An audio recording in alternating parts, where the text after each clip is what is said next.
The following is a presentation of WGN Sports. Bring it on!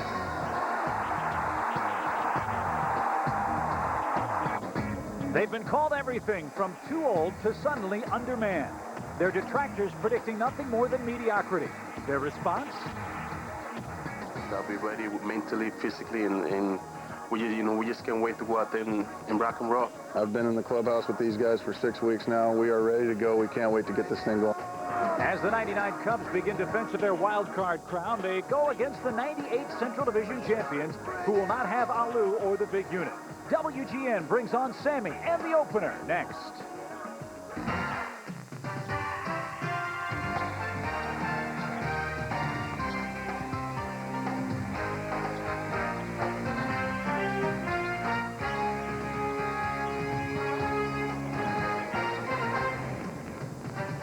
There's nothing better than opening day, and for the final time ever, it's opening day at the Astrodome in Houston, Texas. Tonight, the top two teams in the National League Central open up the 1999 campaign as the Cubs and Astros hook up tonight on WGN. Hello again, everybody. I'm Chip Caray along with Steve Stone. Welcome to Cubs baseball, and folks, fasten your seatbelts for what should be a very exciting year on Chicago's north side. The Cubs coming off their wild card year last year. The Astros, the Central Division champions the last two seasons. Steve, very high expectations for both ball clubs, but a lot of question marks, too. And before it started, both teams suffered devastating losses. Kerry Wood for the Cubs, Moises Alou for Houston. And with Kerry Wood out as number one, it falls to Kevin Tapani and Steve Traxel. But more than that, it falls to the offense, and that is Johnson and Morandini at the top. Hopefully, as table setters, they can get the middle of the order. A lot of runs batted in. The Cubs will have to do it offensively, but the Astros have a different problem. Well, they don't have a problem scoring runs. They led the National League in that category last season, but they do have to replace Randy Johnson. They do have to replace Moises Alou, and they have some question marks behind the plate as well.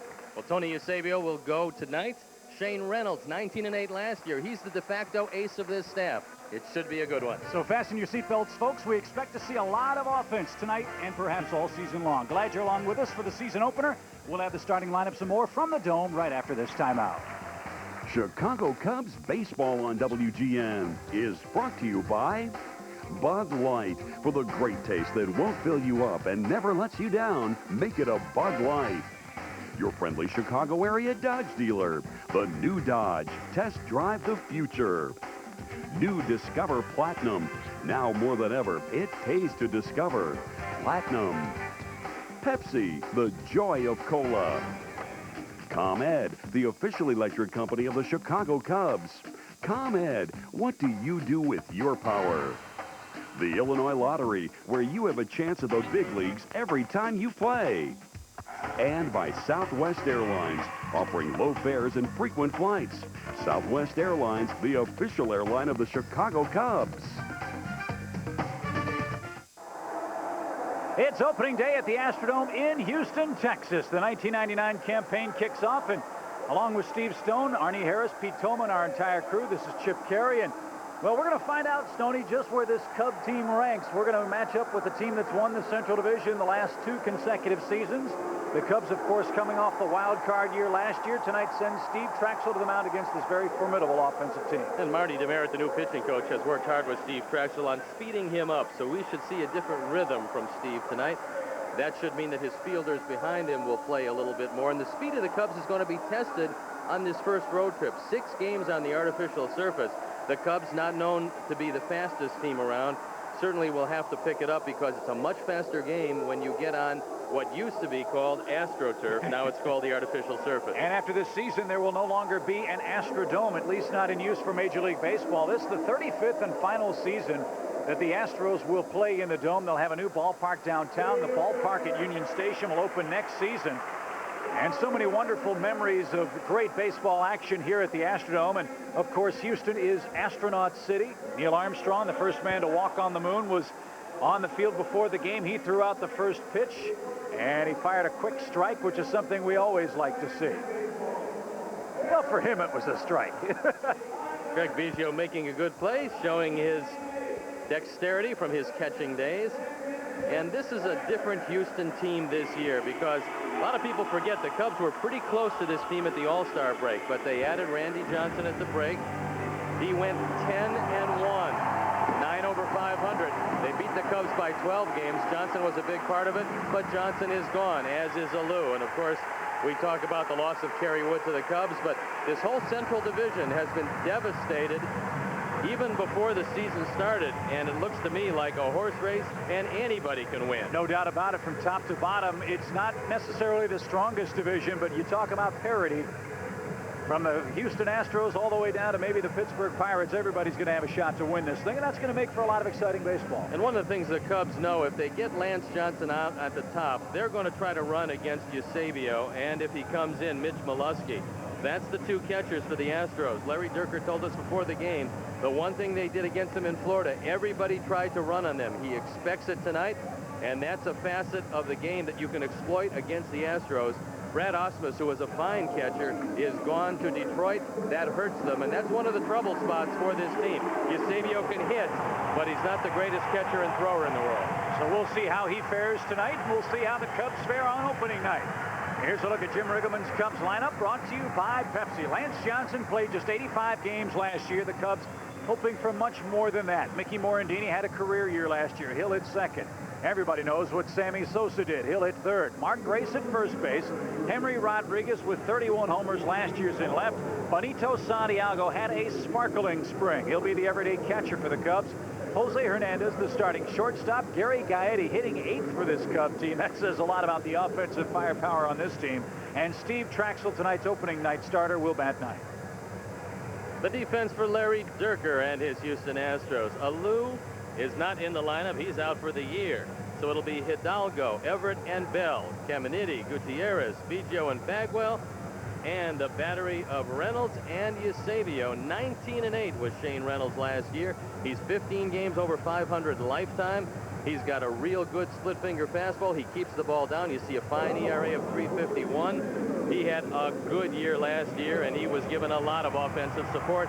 And Chip, you were mentioning, a lot of people forgot the opposing pitcher in Kerry Wood's 20 strikeout masterpiece. It was Shane Reynolds who struck out 10 Cubs in that game, gave up 2 runs, only one of them earned on that marvelous but chilly and drizzly afternoon at the friendly confines. So we'll see what Shane Reynolds has up his sleeve for Sammy Sosa and the rest of this Cubs ball club. You get a sense, Steve, in talking to the guys, that they don't really like this being written off status after losing Kerry Wood. A lot of experts have picked the Cubs to not have a very good year this year. I think a lot of guys have taken exception to that, including the starting pitchers, who everybody says this Cubs team needs pitching. Maybe they do, but everybody on that staff is saying, hey, we got to tighten up the belt a little bit too. Well, you haven't heard a lot about John Lieber and Scott Sanders, but toward the end of spring training, both of them threw the ball very well, and those are going to be the guys at the end of this rotation, and guys that are going to be looked to pick up some innings and stay out of middle relief as far as the Cubs are concerned. Frank Pulley will call the balls and strikes for tonight's opener. Charlie Williams, Greg Bonet, and Jeff Nelson rounds out the umpiring crew here in Houston. They had sold about 44,000 tickets as of this morning for the ball game. I would imagine there are many more than that in the ballpark now. And the triumphant return of Ken Caminiti at third base, reunited with his original Astros, and they have welcomed him back with open arms. And the Cubs welcome back Lance Johnson into the opening day lineup, and the first pitch of 99 is underway, and it's a high fly ball hit to left. Hidalgo charges in, makes the easy catch. 1 pitch, 1 out here in the first. Hidalgo is a better than average outfielder and can play all 3 positions. That gives a lot of flexibility to Larry Dierker. So the young man with some big shoes to fill. Moises Alou lost for the year. Alou with such a phenomenal year last year, hitting .312, 38 home runs. He drove in 124. Don't look for those numbers from Hidalgo, but he's got a great arm, and he can go get him in the outfield. So 1 pitch, 1 out for the Cubs in the top of the first for Mickey Morandini, who looks at a quick strike.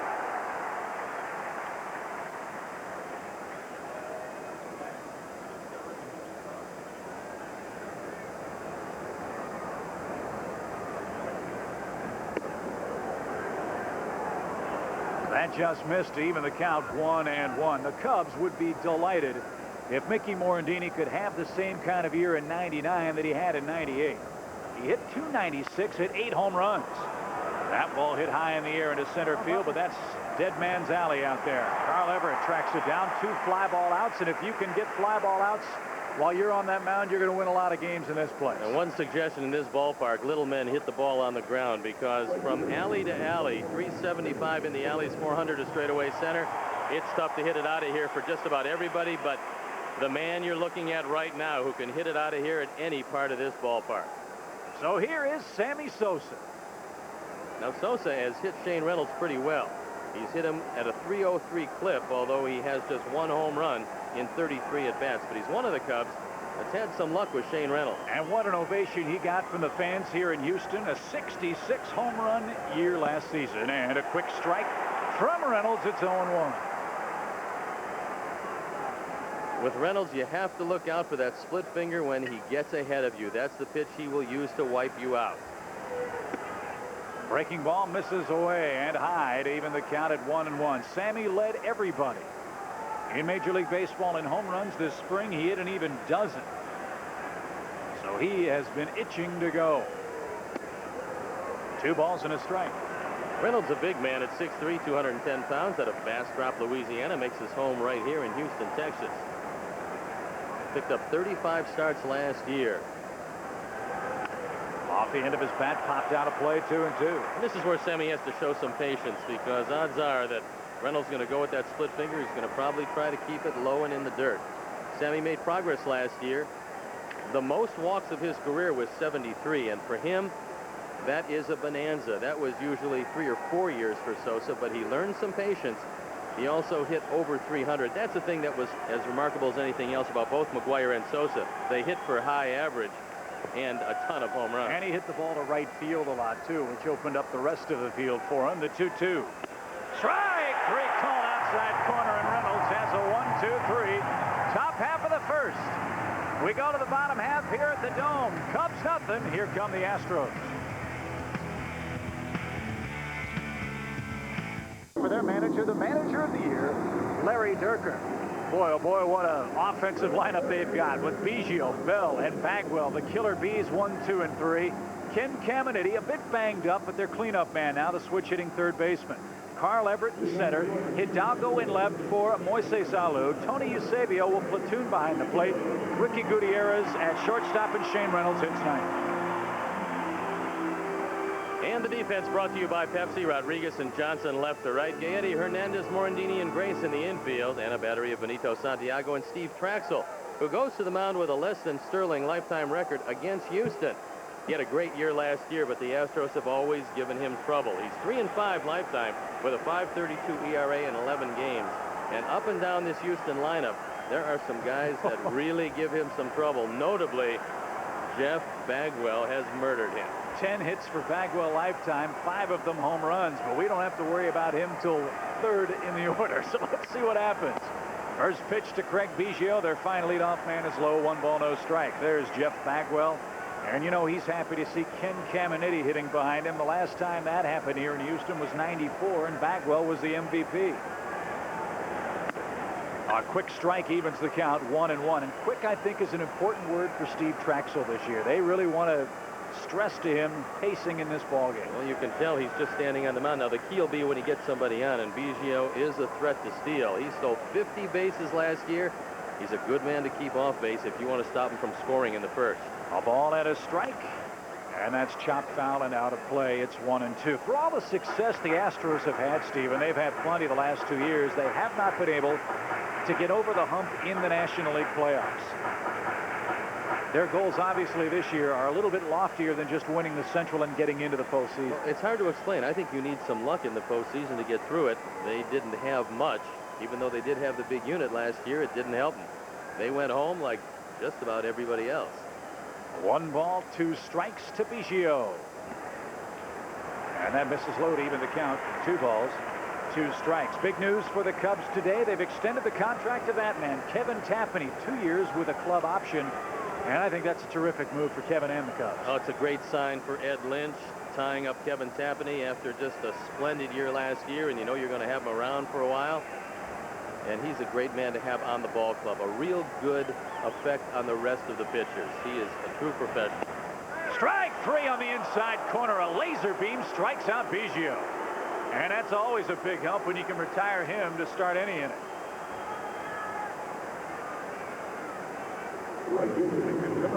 Looking for anything but an inside fastball. Biggio just frozen. And Frank Foley says, that's enough. Sit down. And sitting down is Marty Demerit, who's borrowing a page out of the book of Leo Mazzoni. He's rocking back and forth like rocking Leo in Atlanta. So 1 out here for the Astros and Derek Bell. Boy, how would you like to hit second in this life? This guy must be loving life. He did something in a past life to hit between Biggio and Bagwell, that's for sure. Well, he got to score 111 runs last year, largely from hitting at the top of this order.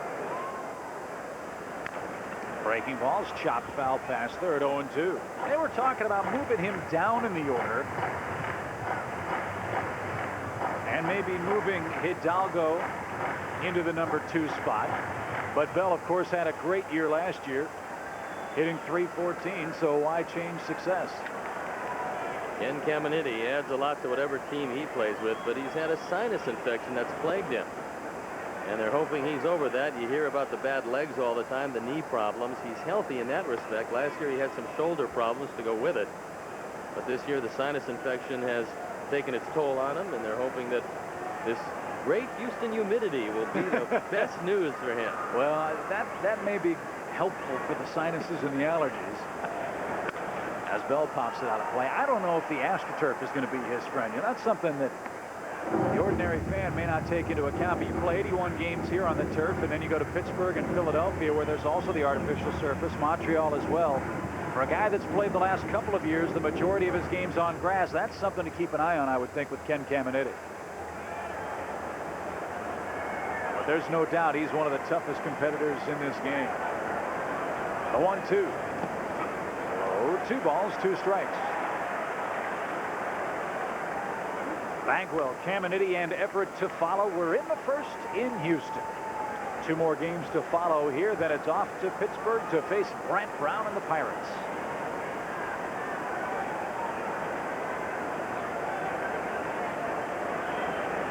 The 2-2 now.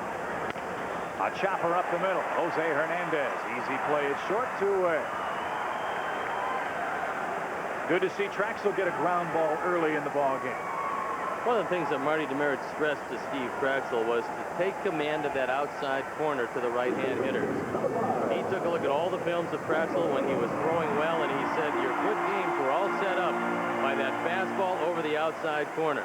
If you can establish that, then everything else works off that pitch. And he tried to stress that and working more quickly, and he said, you're going to have a much better year. And he had a fine year last year.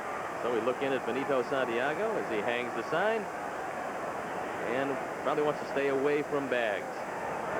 And a quick breaking ball for a strike. Another great year for Bagwell last year. 34 homers, 111 RBIs.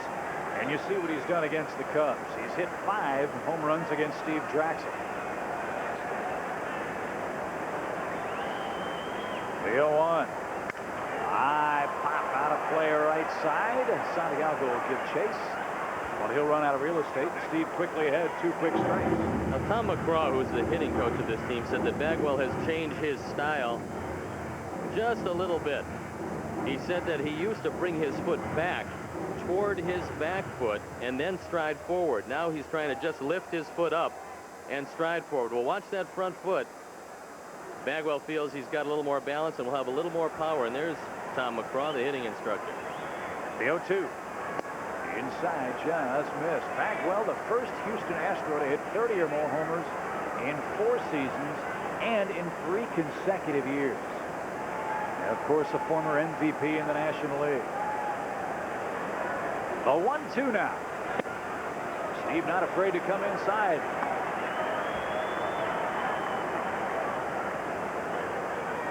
High overhead, we'll take a look at the stance of Bagwell. It's wide open, pretty squared off, and he just lifts that front foot and then strides right at the pitcher. The 2-2. Full count now, 3 balls, 2 strikes. Now this gives him some surprising power to the opposite field, and if Traxel does try to stay away here, Bagwell can go that way. They're deep all the way around. The payoff. Popped up right side. Mark Grace gives chase. And the big crowd will battle for the souvenir here in the Astrodome, the 8th wonder of the world. Boy, you must love pitching in this place. I enjoyed it because when I pitched here, it was even bigger than it is now. There was no inner fence. All those floral arrangements out there, they were gone. You had to hit it into the seats to get it out, and it was a tough place to hit a home run. Now, that's beautification, and it looks real good. But it looked a lot better when it wasn't there, and sure. you had to hit it into the seats. I love the exploding scoreboards with the big Texas cow up there. Chopper foul out of play. That was many a moon ago. But when you walked in here in the early years, and I first got a look at this place in 1971, it was an awesome sight.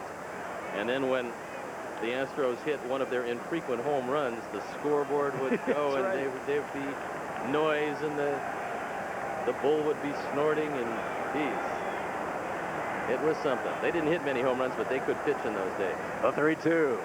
Strike three called outside corner.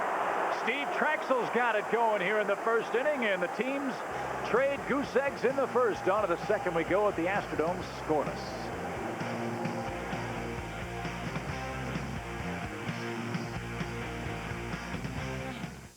Santiago, and they were talking about how they want to work, and is the pace good for you? You're calling the right pitches, quite obviously. He's got 2 strikeouts, so apparently Benito's putting down the right fingers early in this one. Here's Mark Grace, who should reach a milestone sometime in July. He's 125 hits shy of 2,000 in his long major league career. Gracie becomes just the second Cub to start every game in a decade. And Gracie's got the best average against Shane Reynolds, so he should start the Cubs off in pretty good shape here in the second. Off-speed pitch. Good looking delivery, 0-2. Reynolds is tough. 6'3", 210 pounds. He was signed originally by the Astros way back in 1989, so he's been with them a long time. The 0-2 pitch now. Swung on, hit high and deep into right. Long run bell. Track at the wall. She's out of here. Mark Grace with 17 homers last year. Starts off 1999 with a bang, and the Cubs jump in front 1-0. It was an 0-2 pitch, and for some reason, Shane Reynolds didn't realize that Grace has hit him better than anybody else, and Mark Grace hits it out of the ballpark. The first Cub to homer. The Cubs have the lead, and Gracie on a pace to hit 162 homers. Which would easily eclipse Mark McGwire's record of 70. He might have that by July, too. Mark Grace had a great spring.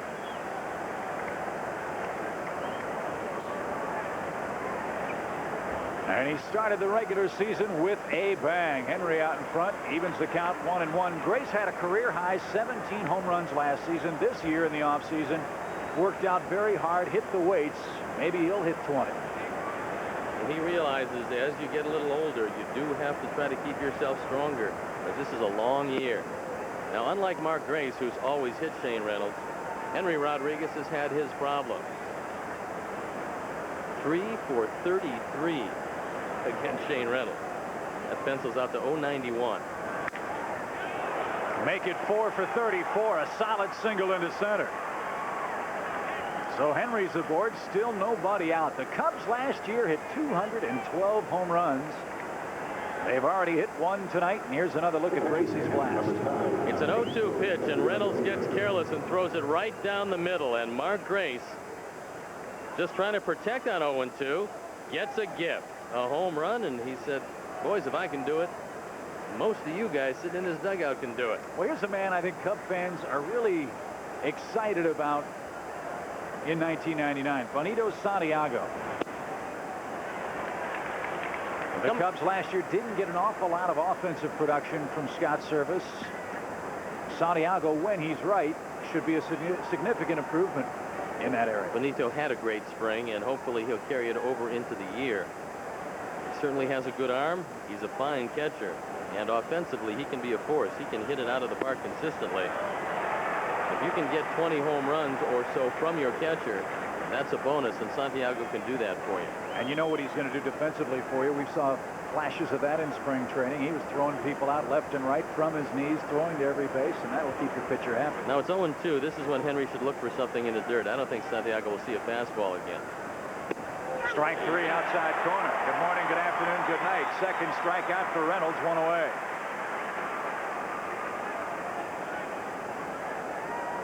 So Jose Hernandez will stand in. Another look. Pretty good pitch, and it just settles right into Eusebio's glove. So no complaint from Santiago. He just got pitched awfully tough by Reynolds. Jose Hernandez, the starting shortstop for the Cubs here in 1999, steps in after a marvelous 1998 campaign. He was in the top 5 in home runs this spring as well. He hit 8 of them. Off speed, a beauty. 0-1. Can Jose Hernandez be as consistent playing every day this year as he did last? Well, thinking that he was going to play a whole lot this year because of the injury to Jeff Blauser. He worked out in the wintertime, put on about 15 pounds, and feels that he can stay strong all year. If he does, this man could hit 25 home runs, maybe more, because he hit 8 this spring and 23 last year. 1 ball, 1 strike. He was full there, 1-2. And don't be surprised if you see him, like last year, playing in a lot of different places this season. He'll play second, he'll play third, he'll play the outfield from time to time. And that's a luxury Jim Riggleman will also have this season with this Cub team. He does have a little bit more flexibility. As the Cubs skipper. 1-0, Cubs leading here in the second. Mark Grace's homer. The 1-2. Took a shot at right field and fouled it away. Jose, a .278 hitter lifetime against Shane Reynolds. As you look at the Astros skipper, Larry Dierker. He proved that it's not so tough. Stepped out of the broadcasting booth and has won 2 division titles. Steve? Well, he figures that it doesn't get any easier. He says he feels a little more comfortable till the game starts. Then you get to the 7th inning when you have to make all those moves, and he's just as nervous as the day that he went down on that field and left this booth. The 1-2. Missed it, foul to the screen, stays 1-2. A lot more comfortable up here. A little less pressure. You maybe don't have to show up at the park quite as early as you do when you're managing. You don't take the losses quite as hard. The pressure, though, is there, though. No question. But Larry certainly has done quite a job. And he is a huge favorite here. Was a terrific pitcher for the Astros. And a very good broadcaster. 1 ball, 2 strikes to Jose, and the dirt could stop Eusebio. Evens the count 2-2. Looking up at the scoreboard, it looks like every team in the National League that lost the opening game is winning the game tonight. So we're going to have a whole National League at 1-1, except perhaps for the Cubs at 1-0. That would be nice. The 2-2. Off speed, pop foul out of play. Padres leading Colorado 4-3. Giants getting hammered at Cincinnati 6-1. That game's in the 5th. The Mets are hitting the Marlins 7-0. Rick Reed on the mound in that game. Pirates 6, Montreal 1. And the Braves lead the Phillies 3-1 at Turner Field in Atlanta. Later on tonight, the Diamondbacks and the Dodgers. What a crushing loss for Arizona last night. That's going to be the real trouble spot for the Diamondbacks, and that is in relief. Now, Olson had a fine year last year. He stayed together this year. He had some physical problems in spring training, and he gave up a blast on a 3-0 pitch to Raul Mondesi. Then it was Mondesi again against Don Frascatore, and the Diamondbacks squandered what would have been a huge win for them behind Randy Johnson. The 2-2 is outside. I wonder if Randy's thinking, oh my goodness, here we go again, just like Seattle. He pitched brilliantly, but the bullpen couldn't close it out in Los Angeles. He didn't have that problem here in Houston with Billy Wagner in that bullpen, but certainly all of those problems in Seattle, and he is hoping they don't follow him to the desert. Good at bat so far for Jose Hernandez. This will be the 9th pitch he's seen against Reynolds. Henry is short lead at first. He's going, swing and a miss. Eusebio's throw right on the money. Strike him out, throw him out, and the inning's over. But the Cubs score first on a solo home run from Mark Grace on an 0-2 pitch after 1.5. It's 1-0 Cubs.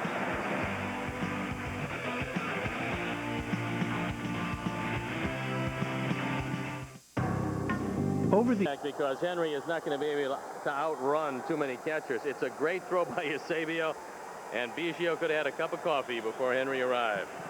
So Jim Riggleman gambled, and that one didn't work very well. Ken Caminiti back in Houston. Switch hitting third baseman leads it off here in the second. And Traxel's had his number lifetime. Caminiti just 4 hits and 25 tries against Steve in his major league career. Well, if Traxel stays away, Caminiti will hit you that nice soft fly ball to left center field. But he is a pleasure to have on a team, a real hard-nosed player. And whatever he's got, he gives it to you on a daily basis. Had 29 home runs last year for the National League champion Padres. Hit .252. And how badly did he want to come to Houston? Well, in this era where fans complain about players' salaries, this man took about $6 million less to come home and play in Houston instead of playing in Detroit. Slow roller toward third. Gaetti charges and throws him out, 1 away. Good play by Gaetti on the slow roller, and Traxel's retired the first 4 he has faced. The Cubs infield is going to be pretty sure-handed. Granted, they're not going to have the best range around on the artificial surface, but what Gaetti, Hernandez, Morandini, and Grace get to, that's just about it. And Gary Gaetti is going to certainly help this ball club being here all year long. Here's Carl Everett. 1-0 Cubs lead. Traxel misses high, 1-0. Everett hit 15 home runs, drove in 76 last year, and flirted with a .300 average. And he certainly did kill the Cubs, as you see by that graphic. He was awfully tough against them. Tom McCraw, the hitting instructor, has a philosophy about hitters. He said if they have talent, they will start to blossom in their 4th year, and that's one of the reasons why he told Hunsinger to go get him from the Mets. And last year, he had a magnificent year for him. A ball and a strike. It's 1-2 now. Steve Traxel last year for the Cubs pitched in so many big games. Tonight he makes his first career opening day start. He keeps pitching like this, he might have many, many more before his career is up. And he just struck out his 3rd man in the ball game. 5 up, 5 down for Steve. A lot of people don't realize while Traxel was going through some struggles, he'd have a good year, a bad year, a good year, a bad year, but he was a relatively young pitcher, and you do learn a lot of lessons, and you're supposed to mature around this time if you're Steve Traxel. He just seems to be getting better, and I like the pace he's working at, Chip. Like, granted, he's retired 5 men, he hasn't had anybody on, but I think we're going to see this lively pace all year long at the insistence of Marty Demerit. Richard Hidalgo is the Astro hitter, batting 6th in Larry Dierker's lineup. .303 average, 7 homers, 35 runs batted in. He has the unenviable task of trying to replace Moises Alou, but Larry Dierker paid him quite a compliment before the ballgame. Well, he said he reminds him of a very young Alou. He said when Alou first came into the major leagues, he had the same kind of power. 14, 15 home runs. He could run. He could certainly play the outfield and throw. Now, Alou got hurt. Alou could run like the wind, a lot better than Hidalgo. But Hidalgo looks to be a little more accomplished hitter at the early stages. We all know how Moises Alou matured. He became a slugger. They're looking for close to the same thing from Hidalgo, who's out of Venezuela. And he's just a baby, just 23 years of age. The 2-1. Right over the outside corner. Well, the Astros did something different than most teams. Where most teams have their academy in the Dominican Republic, the Astros concentrated on Venezuela. And they've gotten some pretty good players out of that area. Hidalgo, born in Caracas. 6'3", 190 pounds. Started almost half of the Astros' first 53 games before getting hurt. A fly ball hit high in the air to center. Easy play for Lance Johnson. It's 6 up, 6 down for Steve Traxel, who looks very sharp on opening night. After 2, our score, Cubs 1, Astros 0. Well, what'll it be, sweetheart? Let me guess. A nice, cold Pepsi. I wouldn't want to hear one of those crazy voices of yours, huh? Honey, This is home run the difference so far. Cubs fans, your chance to vote for the top 20 Cubs players of the 20th century has arrived.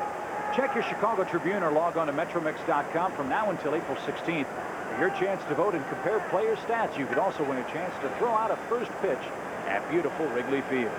I've got a list of some of those players that they nominate, Chip, and there's some great ones. Gaetti hits a rocket into center. Long run Everett at the track, at the wall. He hauls it in, 1 away.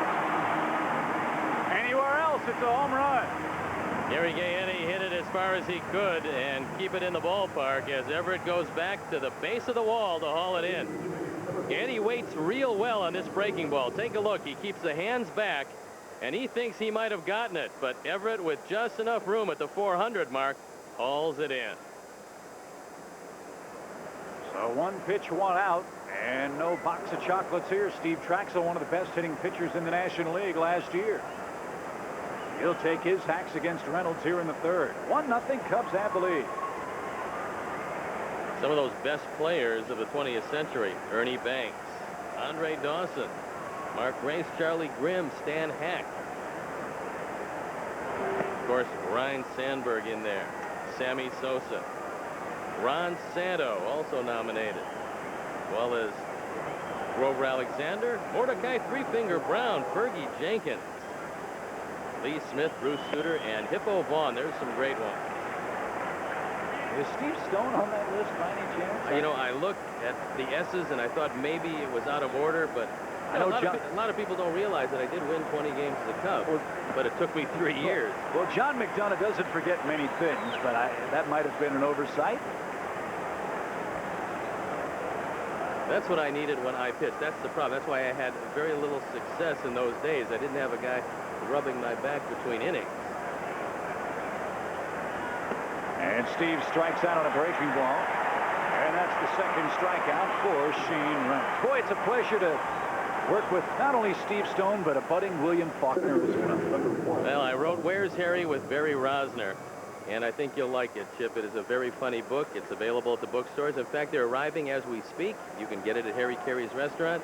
And I think it really points out a lot of people who knew Harry as a celebrity and a broadcaster will get to know Harry as a person.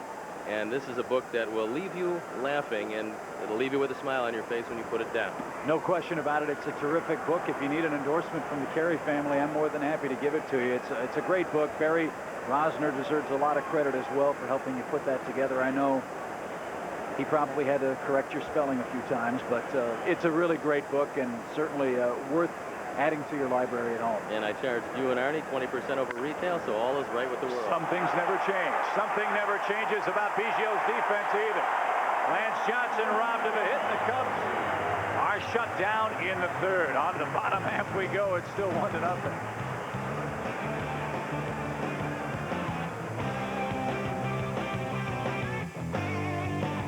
Biggio's offense, how about the leather? Looks pretty good here on opening night. From a man who started out as a catcher to a Gold Glove second baseman, Craig Biggio is just about as good as it gets at that position. Now, he wins the Gold Glove quite a bit. One of the reasons is because of his offense. And Drayton McClain, the owner of this team, will certainly enjoy moving into that new ballpark and all the revenue those skyboxes produce. Yes. Tony Eusebio is going to lead it off. Some naming rights, maybe a new concession deal. Personal seat licenses. Get a little parking going. Yeah, it's a day and age when you really need that to get a payroll where you can be competitive. Eusebio will probably platoon, at least at the start of the season, with a very fine young player that they are very high on, Mitch Molesky. And we'll talk about him, but Tony Eusebio loves to hit the ball to right and right center, and he'll take the inside pitch between Morandini and Grace with an inside-out swing. Big hole that way as well on a 1-1 count here in the 3rd. Rocket toward left center field. Henry on the run. Still chugging. Can't get there. It'll rattle against the fence. Eusebio, blessed with catcher's speed, has a stand-up double here in the 3rd. Tony Eusebio surprised me, and he surprised Steve Traxel, because that's the ball he usually inside out. Instead, Traxel went inside, and Eusebio got the head of the bat out and crushes this ball. You see him open up with the front foot as if expecting the ball inside, and he drives this ball into the gap. So the tying run on at second base with nobody out. And a man who made great strides last year, Ricky Gutierrez. And last year was a make-or-break-it year for Ricky Gutierrez. Talking with Tommy McCraw, he said Gutierrez had to show the Astros that he could play every day. If he would have had a disappointing year last year, he said he was ticketed for the rest of his career to be a utility player. He broke through, he showed him he could play every day, and this man got some big hits for Houston. Hit 261 and drove in 46. Runner at second in a 1-0 Cup game here in the Houston 3rd.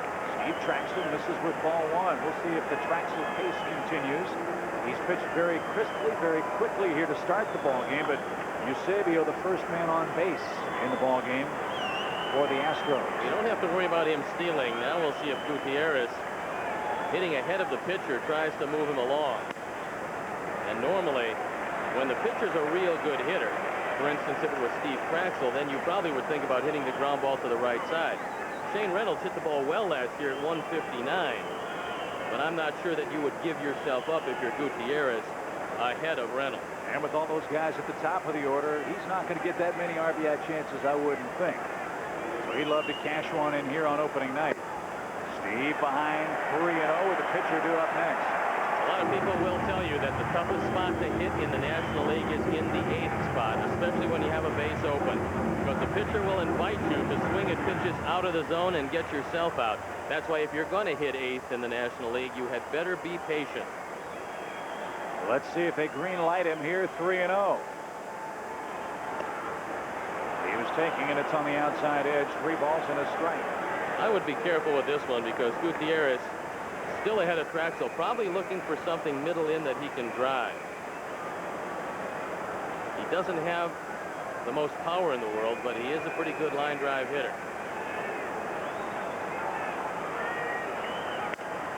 Took a shot at right field, and he was jammed on that pitch. Full count now, 3-2. Ground ball right at Gary Gaetti would be nice, so would a strikeout. Mike Cubbage, the coach at third, and great Houston favorite, Jose Cruz, the coach at first.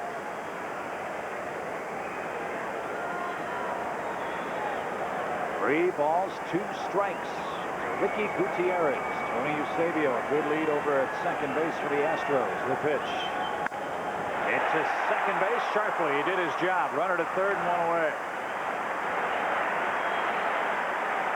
Good play by Mickey Morandini. That ball was scalded to the right side. The ball has a tendency to skip on this artificial surface, and sometimes it can just skip under your glove. But Mickey stayed right there, stayed with it, made the play. And Santiago going out now to tell Traxel, you've got to be heads up for the suicide. And regardless of what I call, if you see Reynolds squaring around, throw a fastball right in under his chin and back him out of the batter's box. So there we see up the third base line, you see Eusebio. He does not have good speed. And the infield is in at all 4 positions. For Shane Reynolds.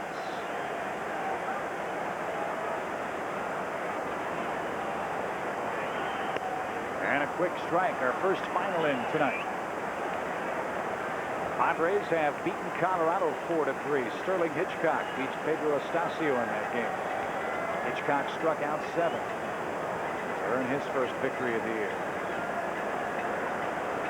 No balls and a strike to Reynolds.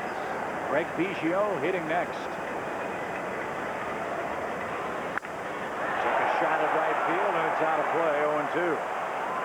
Reynolds had 9 runs batted in last year. So now the infield can move back, maybe just a step. They still have to respect the possibility of a suicide, but I don't think with Biggio on deck that Larry Dierker would risk a missed bunt and a double play in this situation.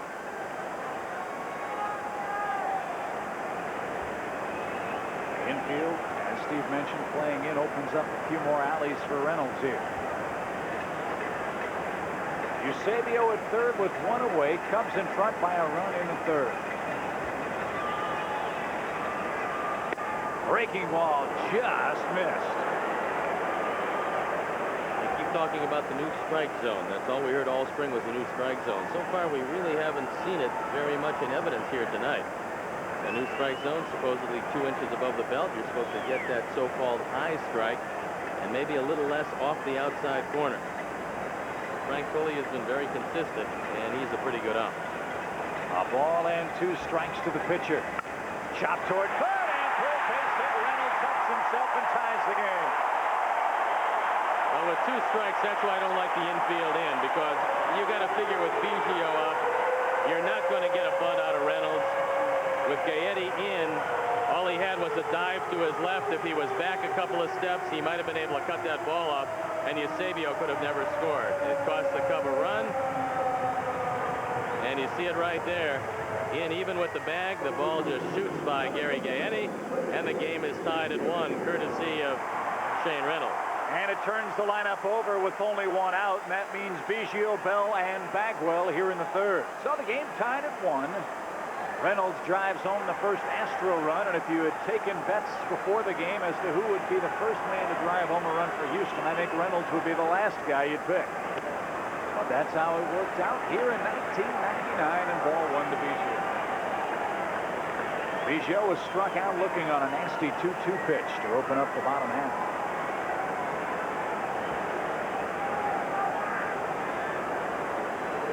Each team with 1 run, each team with 2 hits. And ripped foul backing out of play to even the count. Well, I asked Tom McCraw what makes Greg Biggio so tough. And he said that he uses the whole field and he has power, so you can't really defense him any one way. You have to play him straight up. And that does open up a lot of holes for a man who hits the ball exactly where it's pitched. If you try to off-speed him, he'll take it down the line. You try to stay away, and he'll line it into right center. That's why Biggio hits over 300 every year and scores well in excess of 110 runs. 1 ball, 1 strike. Reynolds at first, very short lead. And a little chopper back to the mound. Traxel makes a good play and throws him out by a step. 2 down, runner to second. So Biggio's 0 for 2. But Derek Bell with a base hit could put the Houston team in front. Good pitch and a good play by Steve Traxel. Now he's 1 out away from getting out of this inning tied at 1. And he would love to end it right here with Bell. You don't want to bring Bagwell to the plate. Bagwell, the man with 5 home runs off Traxel lifetime. And he is standing in the on-deck circle, raring to get another at-bat after that called strikeout in the first inning. Bell hit the ball sharply to the shortstop his first time up, and he was retired. Check swing, but he went around. It's 0-1.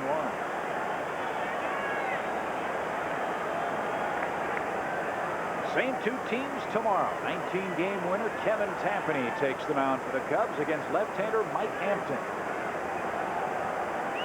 Then Thursday, John Lieber against Jose Lima. And then it's off to face the Pirates Friday, Saturday, and Sunday. No balls and a strike. Good stop, Santiago. It's even 1-1. When Benito Santiago came into this league, there was nobody, and I mean nobody in baseball that had more mobility than he had from left to right. Now, quite obviously, he's gotten a little bit older. He still has pretty good mobility, and he will throw from any angle and many times throw from his knees. This is a pretty good stop of a tough pitch to handle. And they make sure that Reynolds has to stay at second, where it'll be a little tougher for him to score, except if it's hit in the gap. 1 ball, 1 strike. Astros have tied the game at 1. Fastball outside corner. That pitch was up a little bit. It's 1-2. Bell became a big run producer when he decided to go to right center field in RBI situations. Usually he hits flat-footed, meaning he has very little, if any, stride. And in run-scoring situations, he will try to look away. Let's see if Traxel stays there. He did, but too far outside. Down in Atlanta, a big story. Greg Maddux just hit a home run for the Braves. His first homer since 1992, when Greg was pitching for the Cubs against the Phillies. I think after losing 2 straight to Kurt Schilling last year, Greg Maddux is just happy he didn't have to face Schilling this year. He got Chad O.J. A little bit easier assignment, not to disparage the efforts of O.J., but it's not exactly Kurt Schilling. 2-2. Chopper to the left side. Jose kicks it. Everybody safe. Everybody still alive for the Astros. And that's exactly what you didn't want to see, for Jeff Bagwell will come up with 2 on and 2 out. This is not a difficult play, but Jose on the move just seemed to take his eye off it. And bear in mind, you're playing on the natural surface all spring. You get on the artificial surface, and sometimes this happens. It hit the heel of the glove, bounds away, and keeps the inning alive for a very tough Jeff Bagwell. And now if you're Shane Reynolds at third, realizing that you're the go-ahead run, you're looking for anything that Traxel might throw in the dirt. if he gets a curveball or a forkball down. So a lot of pressure on Benito Santiago to block anything.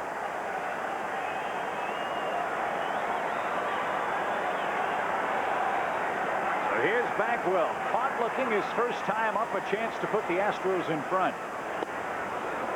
And that just missed outside. In case you wondered, the Cubs in spring committed 37 errors.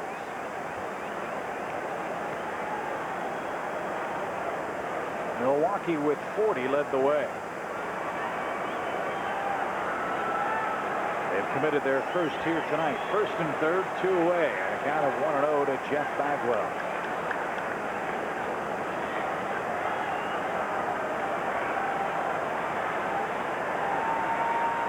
Reynolds at third, Fells at first. Foul away at the plate. One of the rarities about Jeff Bagwell is not that he hit over 300. He's done that before. And not that he hit over 30 home runs or drove in over 100 runs. But he walked more than he struck out last year. He walked 109 times. He struck out 90. For a power hitter, that's pretty impressive. And that allowed him to score 124 runs, and that led the Astros.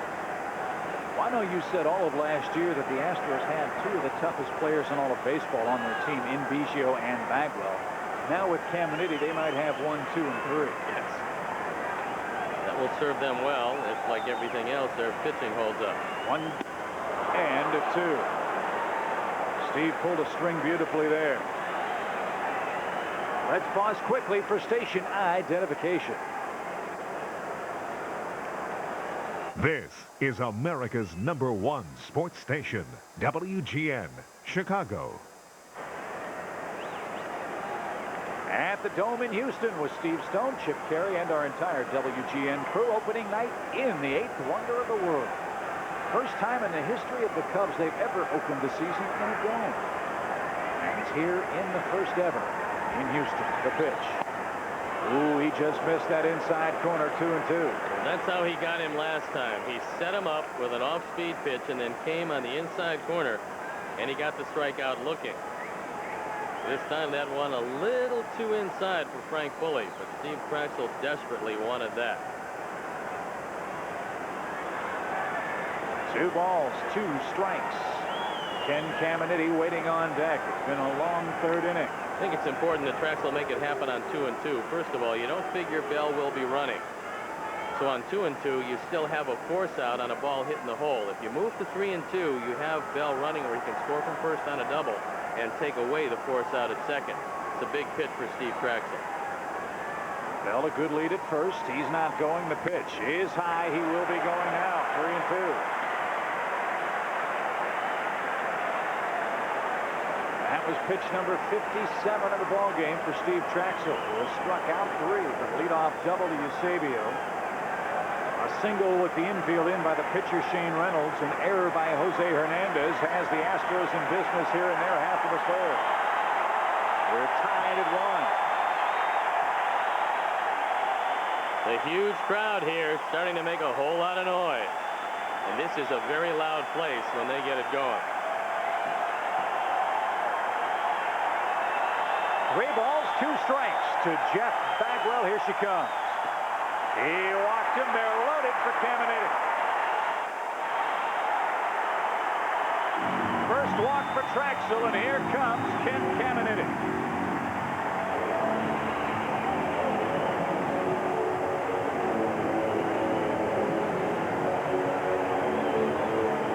In Caminiti's MVP year, he was somewhat of a Grand Slam specialist. But this is a much different park than San Diego.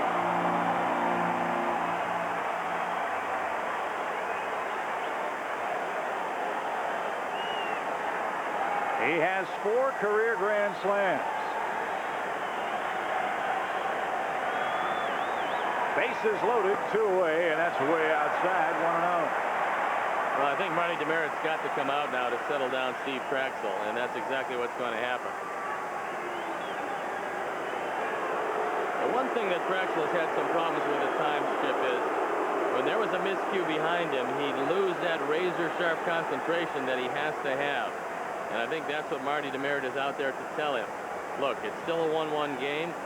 Errors happen. I know it kept the inning alive. I know these guys are tough hitters, but you got to go back to concentrating, hitting your spots. You can get out of this inning. Caminiti is not as tough as Bagwell as a hitter overall. So let's get him out and give your offense a chance. I don't imagine this is going to be a 2-1 ball game or a 3-2 ball game even. Both of these teams are such prolific offensive ball clubs. This may be the biggest batter of the ball game for Steve Traxel. Bases loaded for Caminiti. And the game tied at 1 here in the Houston third.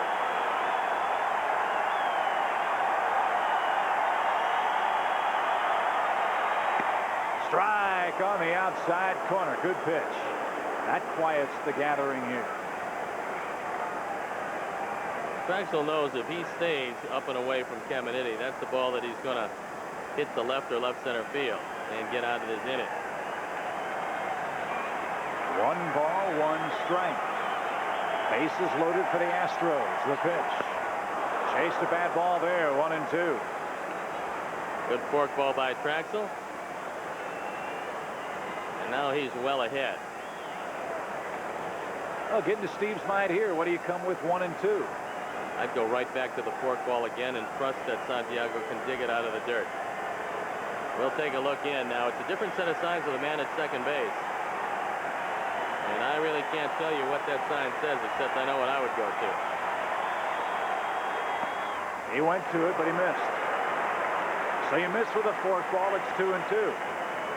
Now I go with a fastball. And I keep it out away from him and up a little bit, not out, away, and down.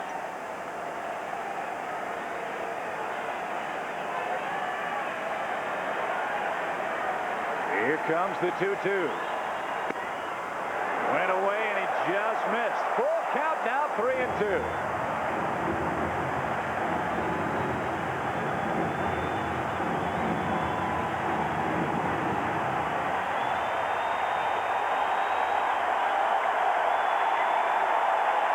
They're standing for Caminiti.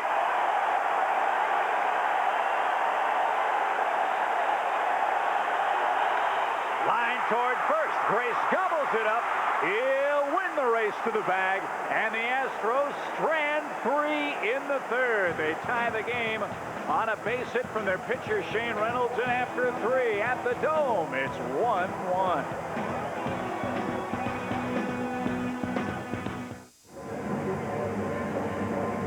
Steve Traxel gives up 1 in the third. Game tied as we head to the 4th. And friends, this season we'll be giving you an inside look at some of the players and teams in the Cubs system. It's the Hit It Big report brought to you by the Illinois Lottery. And Steve Stone, the question is, how's Hideo Nomo done? Well, Hideo Nomo is trying to fight his way back to the major leagues. And he threw the ball very well today. He threw 4 innings. Didn't give up anything. He was the National League Rookie of the Year in 1995. And his first minor league start, he fared exceptionally well. So Hideo Nomo looking to hit it big. In a simulated game today, Nomo 4 innings, a couple of hits, 6 strikeouts, 2 walks. And if you'll remember in the terms of the contract that Hideo signed with the Cubs, he'll make 3 minor league starts on the 11th, 16th, and then the 21st. And then the Cubs and Nomo will have to evaluate whether or not he's brought back to the major leagues with the Cub team or granted his release. And today's action did not constitute one of those agreed-to starts as Mickey Morandini squirts the ball down the left field line and fouled on a play, 1-1. Houston has a very talented young pitcher named Scott Ellerton. He's 6'7", 240, and everybody thought that he would start this year. But with Chris Holt coming back from surgery, they felt that Holt could start but not relieve, and they felt that Ellerton could relieve. So the young man, who is none too happy about the assignment, has been shuttled to the bullpen.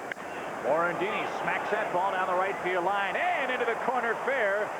It'll rattle around. Bell will have to dig it out. Mickey, big turn, heads to second with a leadoff stand-up double. Well, I don't know if he's going to have the kind of year he had last year, but he's off to a solid start, turning on the Reynolds offering and smacking it into the right field corner.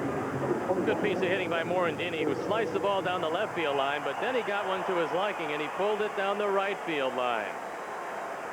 This one just fair as it rattles around. Charlie Williams calling it fair, and Derek Bell had to dig it out, but not before the Cubs have the go-ahead run in scoring position. And don't look for Sammy to tap the ball to the right side and move him along. Yeah. And just one more thought on Scott Ellerton. The Astros think so much of him, they refuse to give him up in their quest to get Roger Clemens. And they also refused to give him up in the Randy Johnson deal last year, although they gave up some talent and they lost Randy Johnson. Ellerton was a man that they said is going to fit in the middle of our rotation for many years, and he is going nowhere. So he's still here. And I talked to Larry Durker about it, and I said sometimes young players especially don't understand that it's not necessarily what's good for them, but it's what's good for the team. And that's how you have to approach it if you're the manager. Sammy, a little swinging bunt in front of the mound. Reynolds will have to hurry. Wild throw. It gets past Bagwell, and Morandini will score. And now they're going to call Sosa out for running inside the baseline. Well, the Cubs, if you remember last year in play that turned the season around for them, got the benefit of a call, and this time the call goes against them as Frank Pulley tries to explain to Jim Riggleman that Sammy was well within his rights to be there, and they're saying he was inside the bag. We'll take another look at it and find out just exactly where Sammy was, and he appeared to be in fair territory, essentially cutting off the angle of the throw. Watch it again. He is in fair territory clearly when the ball hits him. So, pretty good call by Pulley and Williams. Dan Radisson arguing at first. Unfortunately for the Cubs, a bad break. But the break they got last year helped put them in the playoffs. This is the first game of the season. So Jim Riggleman's argument is lost. Sosa is retired. Morandini has to remain at second. And that hurts for Mickey, who was all the way around third and was heading for home by the time the ball squirted past Bagwell at first.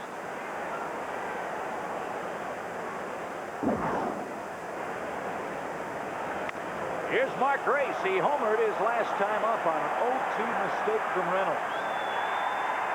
His first of the year put the Cubs in front 1-0.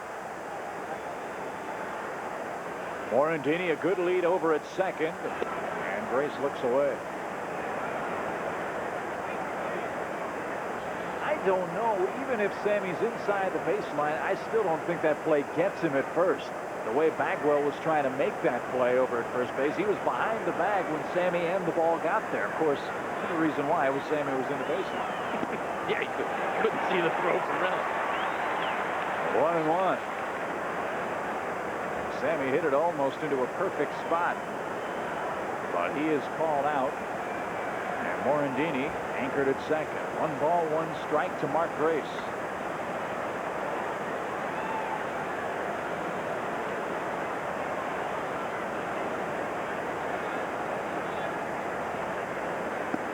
Tried to check it, did it? No, he did not. 1-2. Hidalgo has a very good arm in left field. Probably one of the best left field arms in this league. As Mark Grace tries to check his swing, Jeff Nelson says no, he did not. Bell has a pretty good arm in right, but not the great right field arm that you think about when you think about Vladimir Guerrero or Sammy Sosa for that matter. 1 ball, 2 strikes to Grace. Cubs and Astros tied. We're in the top of the 4th.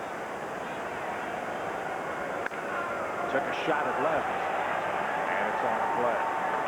White Sox are in Seattle tonight. Impressive win for the Pale Hose last night in the Kingdome.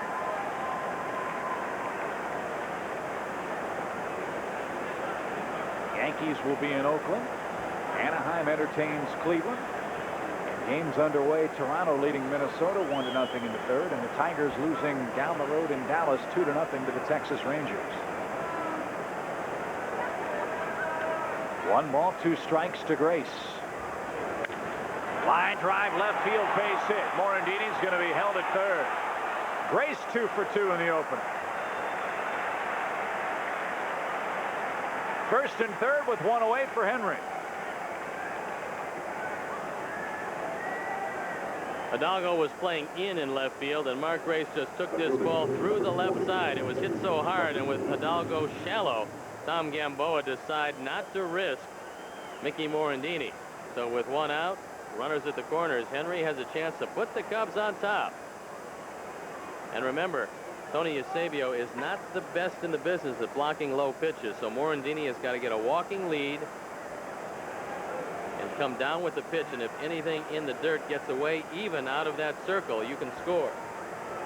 Henry was 3 for 33 lifetime against Reynolds before smacking a single into center field his first time up tonight.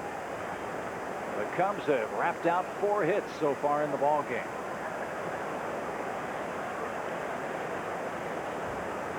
Morandini and Grace aboard for the Cubs. 2 very different approaches offensively for Grace and Bagwell. The 1-0 is upstairs, 2-0. Everybody knows that Mark Grace has a great glove at first base, but Bagwell very underrated as a glove man. He moved over from third. That's where he played in the Boston organization. Turned into an excellent first baseman. And one is a slugger, and the other is just a great pure hitter. The 2-0. Off-speed rifle right center field. That'll drop. Morandini scores. Grace round second. He's on his way to third. And Henry 2 out of 2, and the Cubs lead 2-1. Folks, this team's going to score some runs, so make sure your pencils are sharp. Henry came in hitting .091 against Reynolds lifetime, just 3 for 33. But tonight he's 2 for 2. And he drives in the go-ahead run as the Cubs have pounded out 5 hits already. And Shane Reynolds having some problems with this very potent Cub offense. As Henry waits, this is a forkball that stays up. It does not go down, has no rotation on it. And Henry just takes it into right center field. The Cubs have the lead and an inning that is still very much alive. A leadoff double by Morandini. Sosa called out on interference. Grace singled to left. Then Henry hits a rocket into right center field, putting runners again at first and third. Still only 1 out, and Benito Santiago, the Cub hitter. Benito is caught looking his first time up.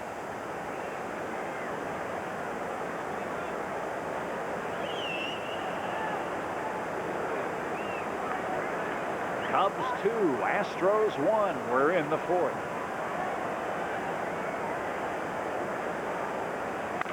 A chopper toward third. Tamanini will try to turn it. And he does. 5-4-3 around the horn, and out go the Cubs here in the 4th. But a run on 3 hits. 1 man left after 3.5. Cubs in front, 2-1.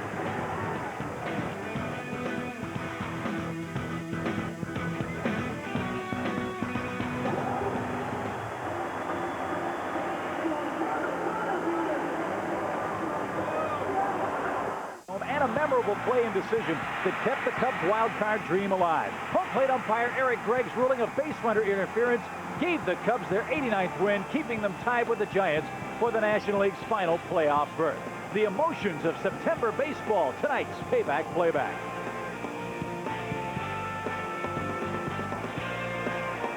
Kudos to our producer Pete Toman, director Arnie Harris for digging up that memorable play. 1 man runs outside the baselines, 1 man runs inside.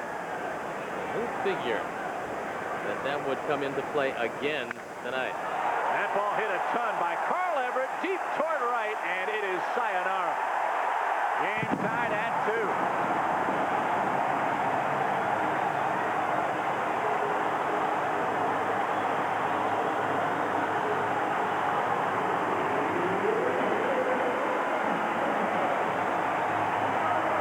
Traxel gets the ball up. He will give up the long ball, and he does here in the 4th.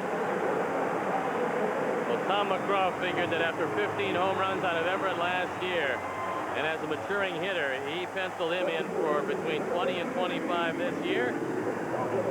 And he's just tied Mark Grace at 1. And Mark McGwire. So the game again tied at 2. We're in the 4th. And Richard Hidalgo looks at ball 1.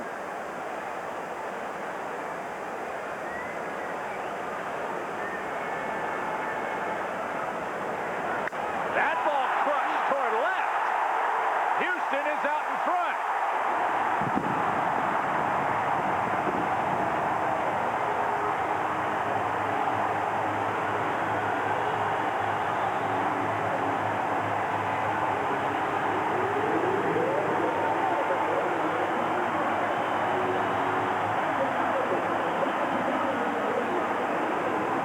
Stone looking over his lineup card as he's going to get that bullpen probably busy in a hitter or two. No, looks like they're going to get him busy right now as Steve Traxel's given up back-to-back towering home runs.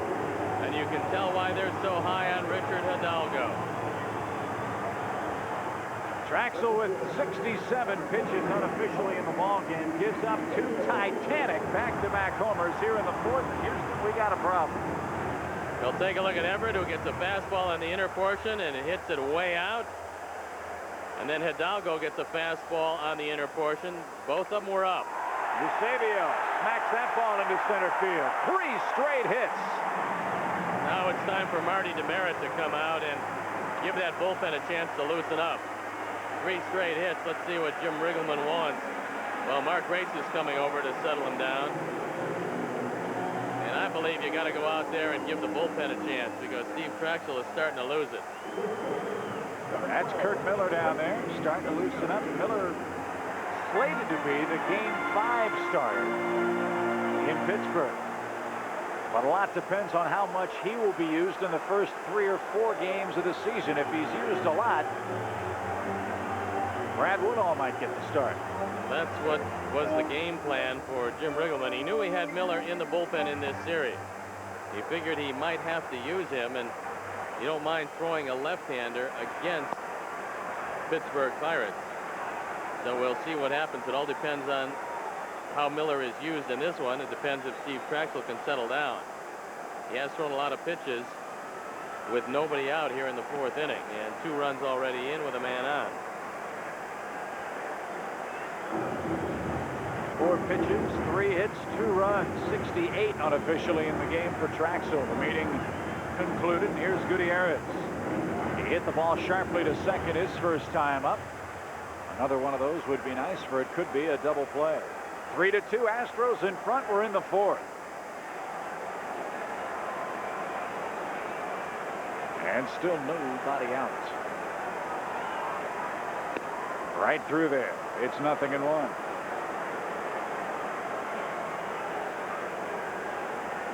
A lot of runs being scored in the major leagues already this year. 34 home runs hit in the first 38, I think. 38 home runs hit in the first couple days of the season. We've seen 3 here tonight. It's like throwing golf balls out there, for crying out loud. Well, if you picked up a baseball in spring training, you'll realize just how hard that little sphere is. It's very lively. So it's going to be another offensive year. There's no doubt about that. There's a number of different explanations. But the age-old theory is that if you throw it in a good spot, it usually stays in the ballpark. Steve Traxel made a couple of mistakes, one to Everett, one to Hidalgo, and they made him pay for it. And even with the air conditioning blowing in, those balls were titanic blasts. 0-2 to the number 8 hitter, Ricky Gutierrez. Young shortstop for the Astros. That's fouled at the plate.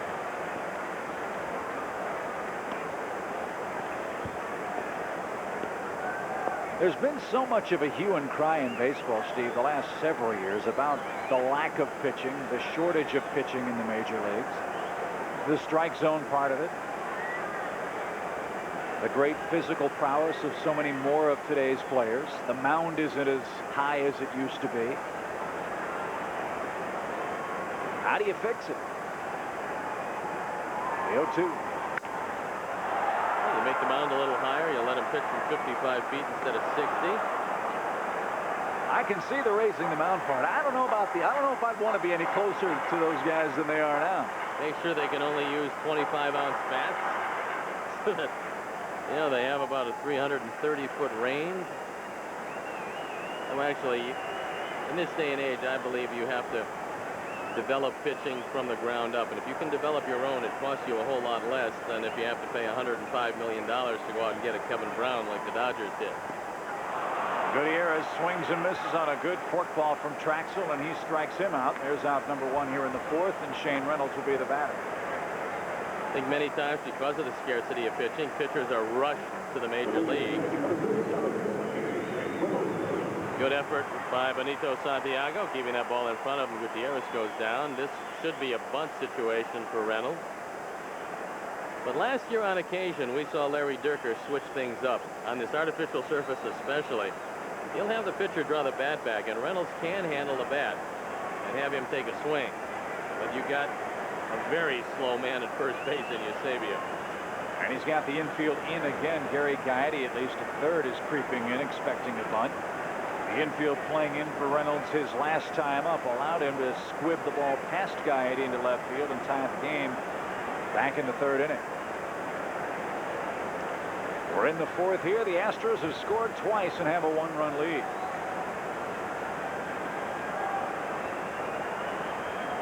He is bunting, and he took low for a ball. Now Mike Cubbage is looking at Larry Dierker. He's seen one pitch. He realizes that Mark Grace and Gary Gaetti right in on the doorstep of Shane Reynolds. You've got Jose Hernandez moving towards second, and all you have to do is hit the ball in the infield, and there's enough room to drive a battalion through if he lets him swing away. One ball, no strikes. Quick throw to first just to see if Reynolds would tip his hand. He didn't.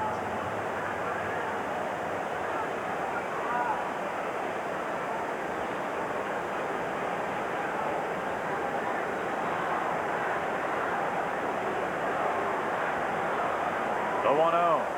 Again, he shows bunt, lays it down. Grace goes to second for one. Relay to first. In time, double play. A 3-6-4 inning-ending double play, but not before the damage done. Back-to-back homers by Everett and Hidalgo put the Astros in front. As we head to the fifth, it's Houston 3, Cubs 2.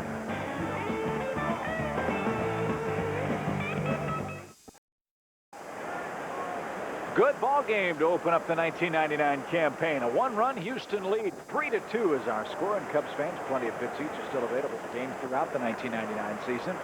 Wrigley Field's a great place to spend your summer, so mark your calendars now. For group or season tickets, call 773-404-CUBS.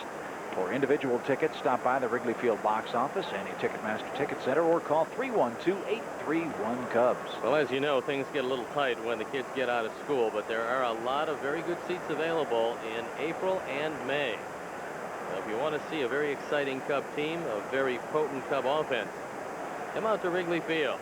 And if you want to see the Reds, the Astros, the Mets, the Padres, the Rockies, the Braves, and the Cardinals, those are the teams that are in the friendly confines in the months of April and in May. Not too many soft touches among the early season foes of the Cubs at home. Lower third of the order for the Cubs as we head to the fifth. Hernandez, Gaetti, and Steve Traxel. Jose into his first at bat. Struck out into a double play. Shane Reynolds has the one-run lead. It's 3-2. That ball rockets it into center field. Boy, I love to see this Cub team, after the opposition scores, come right back and start a rally themselves. And that's what Jose helps do here in the fifth.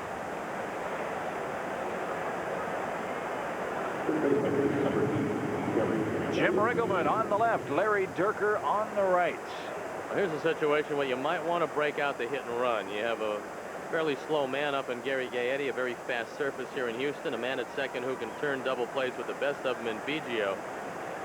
And I would think that with the lower part of the order and Steve Traxel up next, this might be a good time to break out that hit and run. Gaetti hit a rocket into center field, but Everett chased down at the wall his first time up.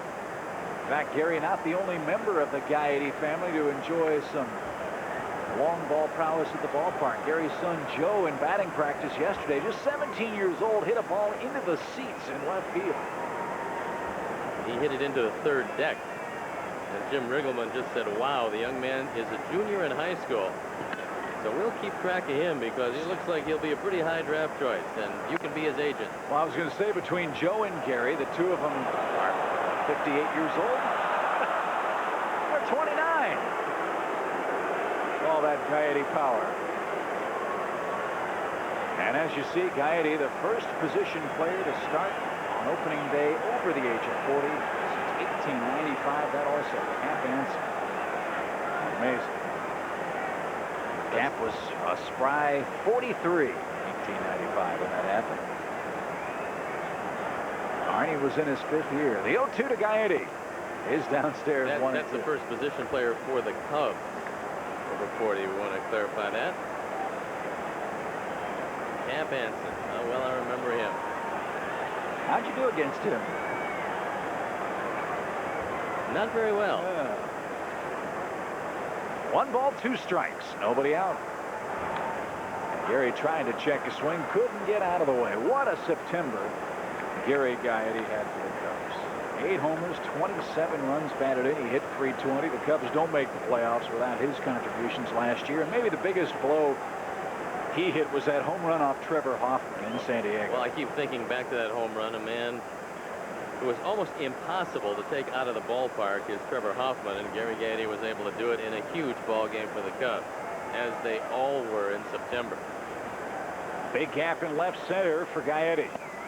Strike 3 call. Gary not too happy with that Frank Pulley call, but there's out number 1. 4th strikeout for Reynolds.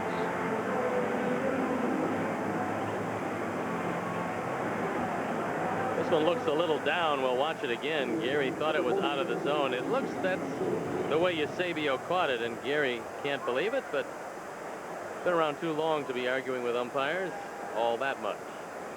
So 1 on, 1 out now for Steve Traxel. Let's see if he can do to Reynolds what Reynolds did to him. Shane with a run-scoring single in the ball game. Let's see if Traxel can help himself. Lays down a punt down the first base line. Bagwell's going to field it. He'll take the out. Hernandez to second. Traxel is out at first. Now Lance Johnson a chance for the base hit to again tie the game. Well, Lance has been up twice. He's seen 2 pitches. And this is a situation where maybe patience will out for him. He missed the early part of last year. He had a hand problem that really sidelined him, but when he got back in this lineup on a regular basis, he was the catalyst in August and September. And the Cubs are hoping a full season out of Lance Johnson will provide about 120 runs scored. And he can do that with his offense if he can get on consistently.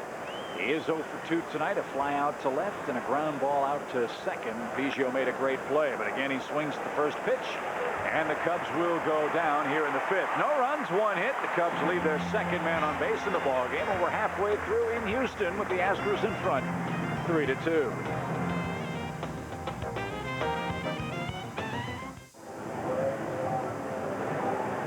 3-2 Houston the lead as we head to the bottom of the 5th. And Steve, let's take a look at the Cubs' upcoming schedule, brought to you by Pepsid AC. Cubs have the Astros for 2, and then it's on to Pittsburgh to look at the new improved Buccos, and we'll get a chance to see former Cub Brant Brown, and John Lieber will have a chance to look at his former mates.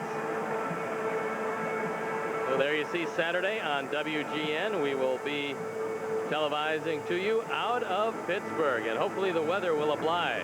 Yeah, the new look Pittsburgh Pirates. Speaking of new looks, a member of our broadcasting traveling party with a new look here in 1999. Pat Hughes has had a little eye surgery to correct nearsightedness. He doesn't wear any glasses, and he said it's a revelation. It looks good with the no glasses look. He's not wearing them at the park tonight, and he said that surgery took about 12 minutes. And he says that he couldn't be happier. Now, I'm hoping Arnie Harris gets that surgery so he can see the check a little better and maybe pick one up before we retire. He does suffer from a little wallet myopia. There's no question about that. Figures to be a tough inning for Traxel here, the top of the Houston order. Biggio, Bell, Bagwell. Biggio 0 for 2. He's been struck out looking and hit a comebacker to the mound.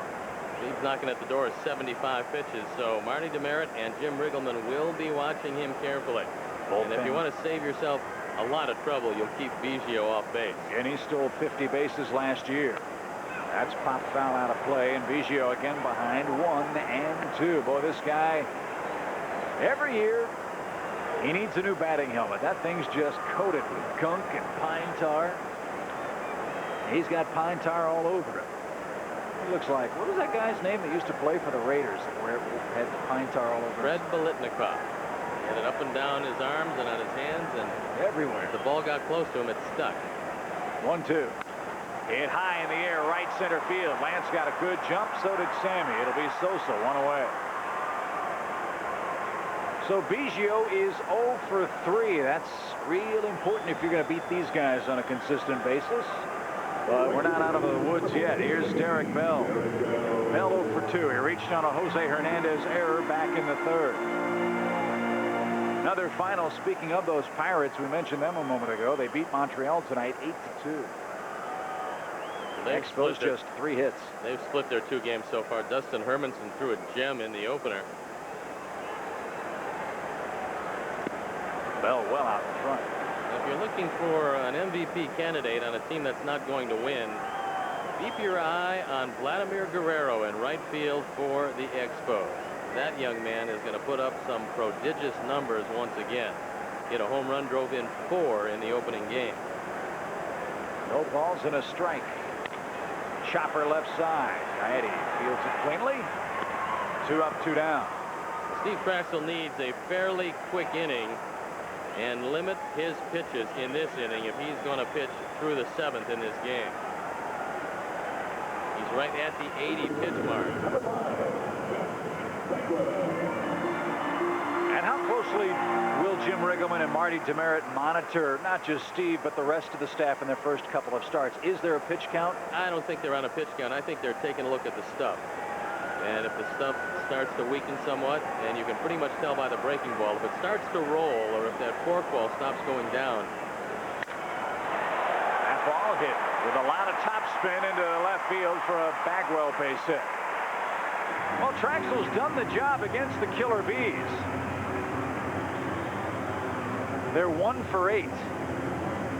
Only 2 Bees have gotten on. It's been the same guy. Bagwell with a walk and a base hit. Well, here's Caminiti. The biggest out of the ball game so far for Traxel was this man, Caminiti, who rolled out to Mark Race with the bases loaded back in the 3rd.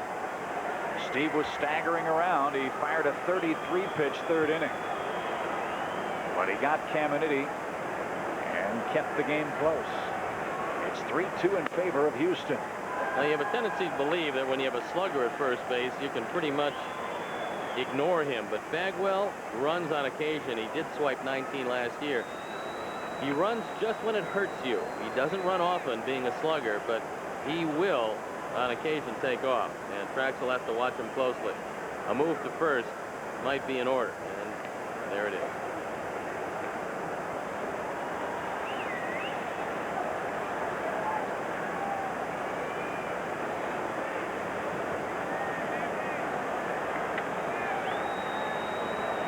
One ball, no strikes.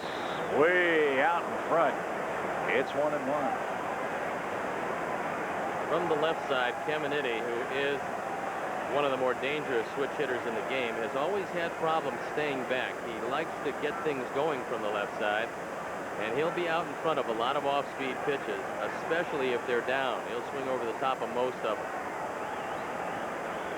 A ball and a strike to Ken Caminiti. Another quick throw to first. Caminiti, one of those players that it's tough to find a body part that hasn't been hurt.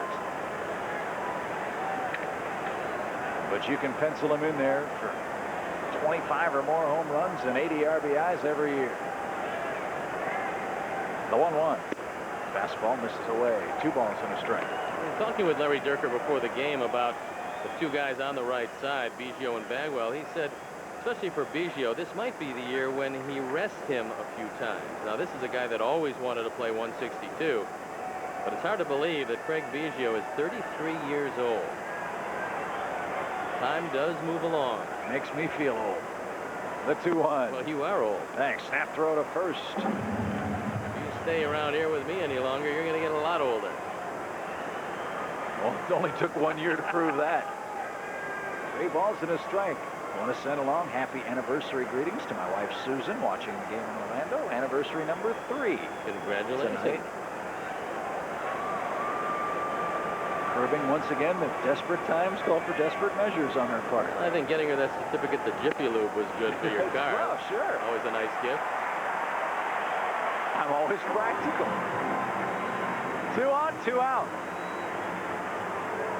Jim Riggleman taking a close look as the pitches start to pile up, and Steve Traxel now in a jam as Santiago will probably go out and change the set of signs. They've used 1 set They've had a few men on second base the last couple of innings. And so I'm sure that they're going to change the set of signs and try to retire a pretty tough hitter in Carl Everett. He came over from the Mets, and pretty much at the insistence of Tom McCraw, who knew him from the Mets, and he said, look, he's getting kind of a bad rap. He's not a bad guy. He had some problems over there off the field, but he straightened his life around, and he told Jerry Hunsinger to take a chance on this guy. He thinks he's just about ready to blossom, and that's exactly how it's worked out. Well, on a night when Neil Armstrong threw out the first pitch, Everett hit an Atlas rocket shot into the seats and right. Last time up for his first home run. That tied the game at 2. Then the man on deck, Richard Hidalgo, put the Astros in front. They're playing him straight away and fairly deep all the way around.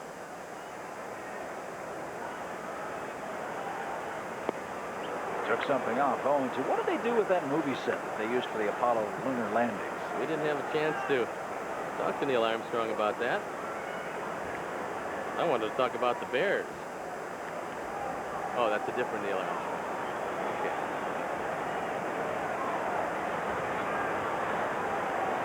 No balls, 2 strikes. The pitch. In the dirt, good. Stopped by Santiago. That must have been one of the indescribable thrills of a lifetime for Armstrong to walk on the lunar surface. It's a good time after you've worked them low. A good time to throw a fastball higher than high. A head-high fastball in this situation will usually get the job done. You have 2 outs, and at best you'll see a pop-up if Traxel can keep it right about letter high and in.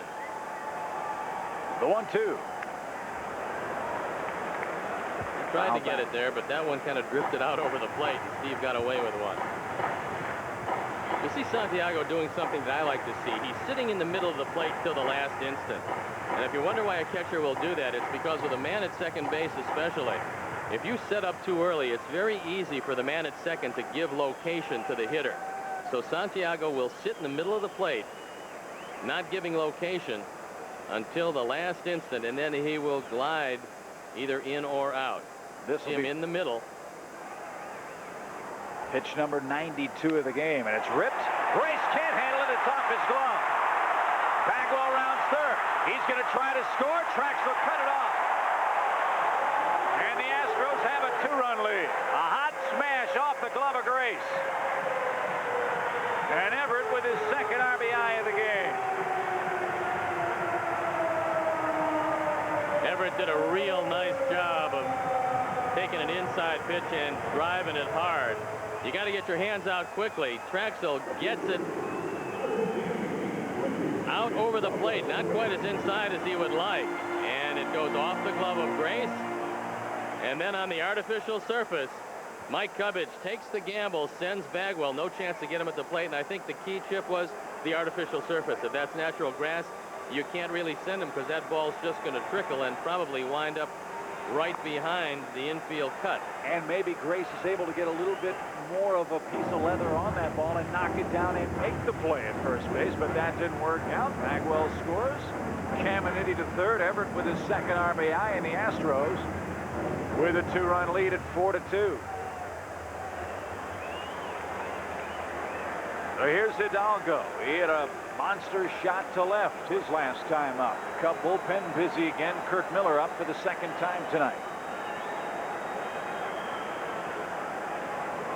First and third with 2 men down. And Steve missing high for ball 1. And this is what managers like to see. 2 pretty quick outs, and then the rally starts. And for Steve Traxel, he's been unable to turn off the tap. After retiring Biggio and Bell, a base hit by Bagwell, a walk to Caminiti, who had retired easily twice, and then a base hit by Everett has produced the run. First and third. Now time as Hidalgo steps out. Traxel steps on.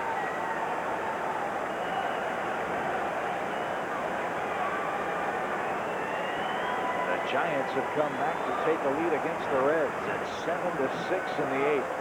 Giants were down 6-0 in that game. They've come back. They're managed by one of the best in the business, Dusty Baker. And every year they talk about the West. Every year they leave San Francisco out of the equation. And every year, John B. Dusty Baker has them right in the thick of things. One of the best.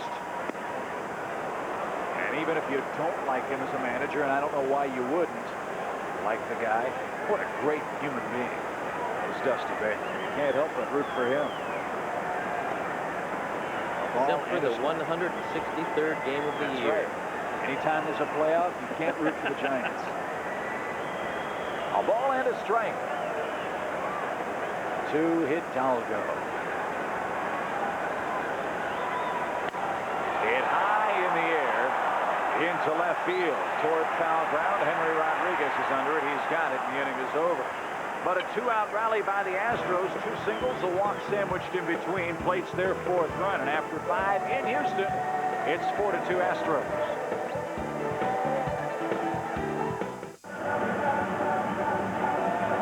On to the 6th we go with budding publishing superstar Steve Stone, Chip Caray, Arnie Harris, and producer Pete Toma from the Astrodome. It's 4-2 Astros. And the heart of the Cub order, Morandini, Sosa, and Grace will try to even the score against right-hander Shane Reynolds. Big at bat for Mickey Morandini, who doubled leading off the 4th, then later scored in the inning. If he can get on ahead of Sosa, Grace, and Rodriguez, the Cubs can get right back into the thick of this one. Still a long way to go, and with the offensive prowess of this team, it is far from over. But get a few more before Billy Wagner comes on the scene. Morandini slaps a foul out of play. 4 runs, 7 hits for the Astros. The Cubs, with the game's only error, have tallied 2 runs on 6 hits. The Cubs coming off a 90-win season last year in a wild card playoff berth, battling the Astros, who won 102 games last season. I don't think they're going to win 102 games this year in this division. I don't think they're going to have to win the division. I think the division is very well balanced, and because just about every team has suffered some devastating injuries, I think it really makes it a horse race. Take a look at Cincinnati. They look to be the most improved team in the league, and they put Denny Nagel on the disabled list. Pete Harnisch suffering from back spasms, and so they went to Tomko to lead it off, and he got plastered by the Giants. Reynolds carves up Morandini, who is strikeout victim number 5. Leading off the 6th inning. He's got his ace stuff tonight. There's a good fastball, and a lot like Greg Maddux will do it. It starts at the hands of the left-hand hitter and then drifts back over the plate. If you give up on it, especially with 2 strikes, you've got some problems. And so we haven't seen much of any different strike zone tonight. I think Frank Foley is calling a very good game, and it's illustrated by the fact that very few guys have said anything to him about his prowess behind the plate. Sammy takes a quick strike. Here's a look at tonight's ComEd Power Profile. Power Profile is Sammy Sosa last season versus the Astros. Remember, he hit his 66th home run in this park, hitting 4 overall with 7 driven in and a .354 batting average, and that's the ComEd Power Profile. Fouled away, but as we told Commissioner Bud Selig, we thanked him last year for his visit. Sammy could not have hit 66 without the help of the Milwaukee Brewers, who gave up 12 Sosa home runs last year. What was it, Rafael Roque, who gave up number 64 to both McGuire and Sosa, which is something that he will be able to tell his children and grandchildren about one day. You just have to be in the right place at the right time. Or the wrong time, depending on your perspective. 2 quick strikes to Sosa. All eyes on Sosa tonight. The pitch. Oh, made him look bad. Sosa 0 for 3. As he moves along, Shane Reynolds is getting a whole lot better. And he's just made 2 very good hitters. Morandini and Sosa look very bad. This is a good, hard-breaking slider in a perfect spot. That's a pitcher's pitch. You either lay off it or you strike out. It's as simple as that. You're not going to make contact with that one. So 2 quick outs here in the 6th for Mark Grace, who's 2 for 2. He's homered and he's singled. Cubs have left just 2 men on base in tonight's ball game. 1 ball, no strikes. Braves pounding the Phillies 11-2 in Atlanta. Mets crushing the Marlins 12-3. Grace takes outside, 2-0 the count. We want to send along best wishes and our heartfelt wishes of recovery to Andres Galarraga, who will miss this year battling cancer. That is a big bat taken out of that Atlanta Braves lineup, and a wonderful man in obviously the toughest battle of his life. Grace is 3 for 3, and he's got extra bases perhaps. Bell digs it out of the corner. Grace on his way to second. He's singled, he's homered, he's doubled. He needs the triple for the cycle here on opening night. And now Henry, who's 2 for 2, a chance to tie the game with a home run here. Mark Grace has come sprinting out of the gate here in 1999.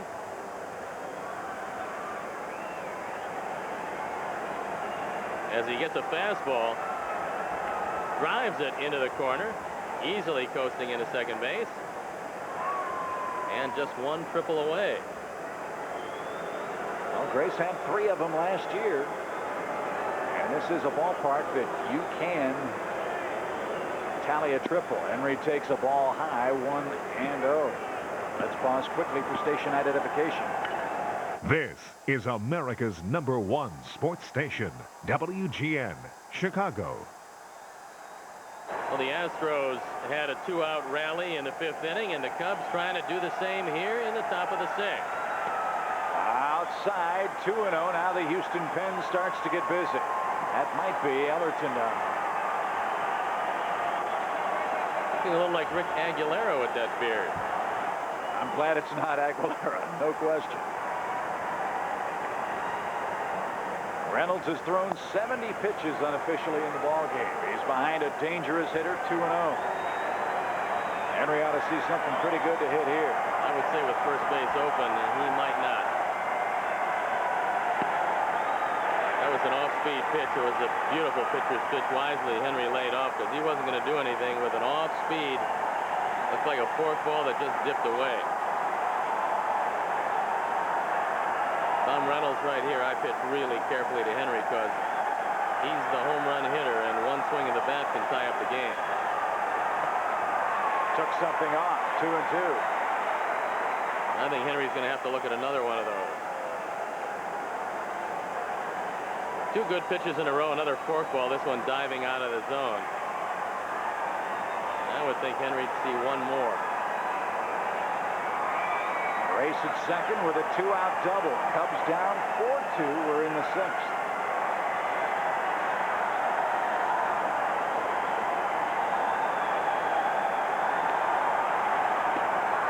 Moved him off the plate. Now the count full, 3-2 with Santiago on deck.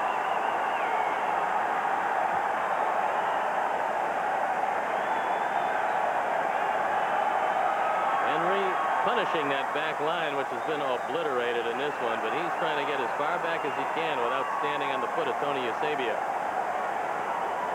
Trevor Miller joins Scott Ellerton in the Houston bullpen. The 3-2 to Henry.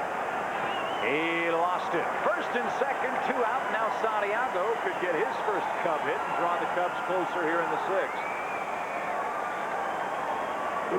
That's the first walk for Reynolds in the game.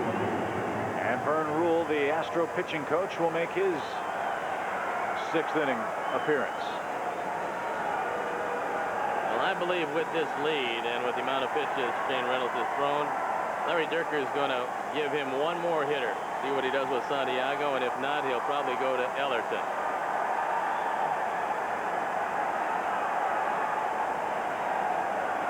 But, you know, Larry Dierker made a lot of friends with his pitchers when he first got here.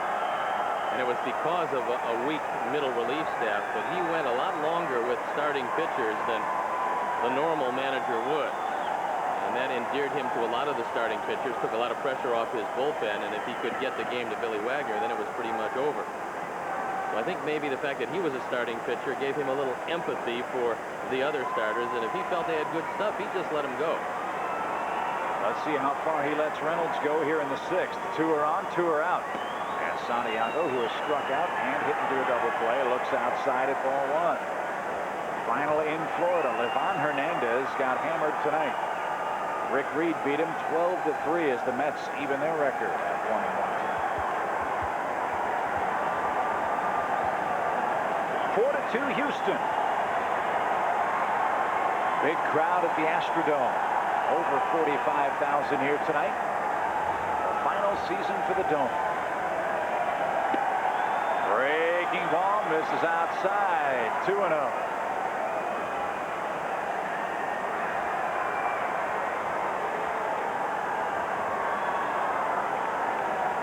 Shane Reynolds making his 4th straight opening day start for the Astros. Has the 4-2 lead.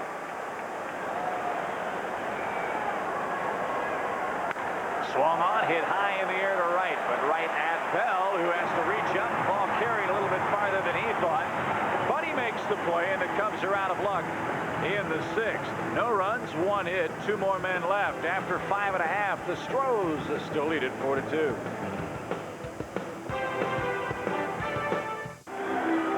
Opening night in Houston, 4-2 Astros. Here's how we've gotten to this point in the bottom of the 6th. Taking a look at tonight's game summary.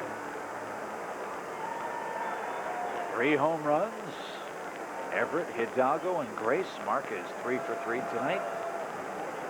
And the back-to-back blasts by Houston's Everett and Hidalgo in the 4th put him in front to stay. And now the lower 3rd batting. Eusebio, Gutierrez, and the pitcher expected against Steve Traxel, who battles on here to the 6th.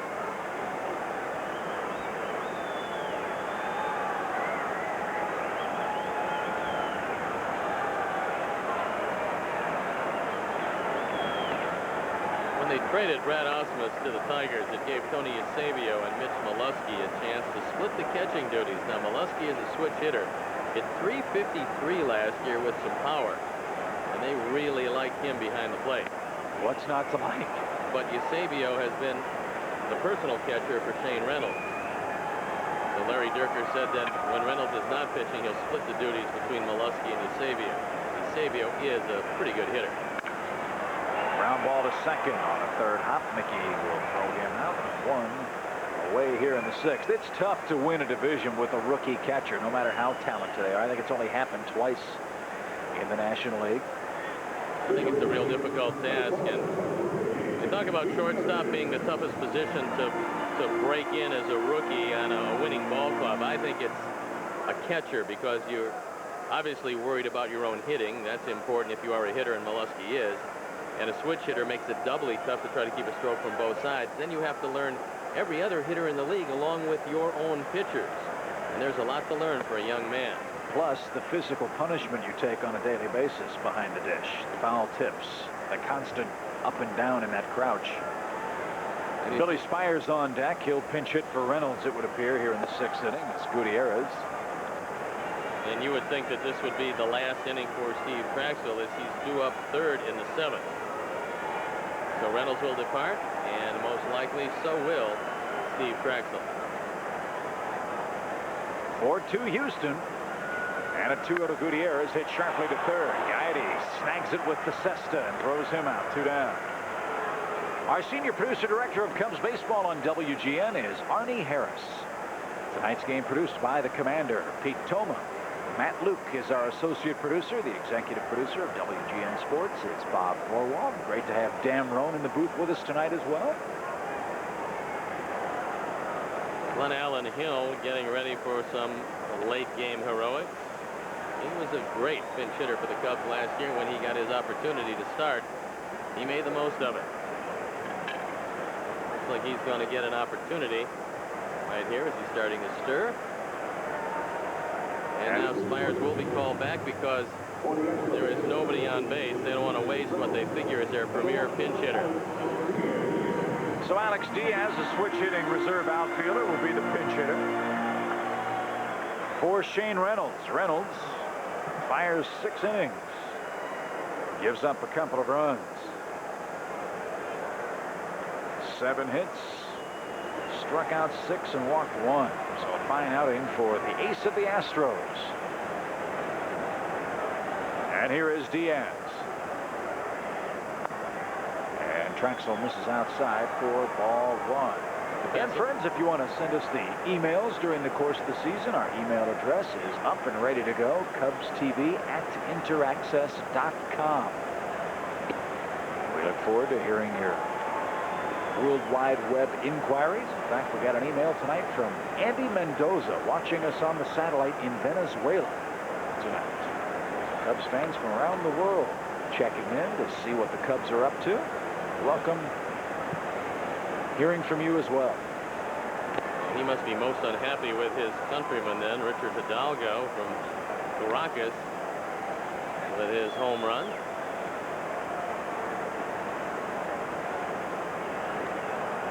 And I'd like to pass along best wishes to a couple of friends of mine. This is Veronix looking on in Chicago.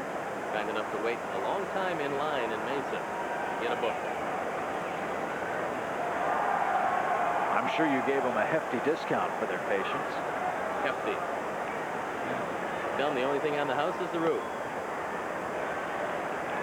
The hefty was the bag you put the books in, I'm sure. 3 balls and a strike to Diaz. Biggio waiting next.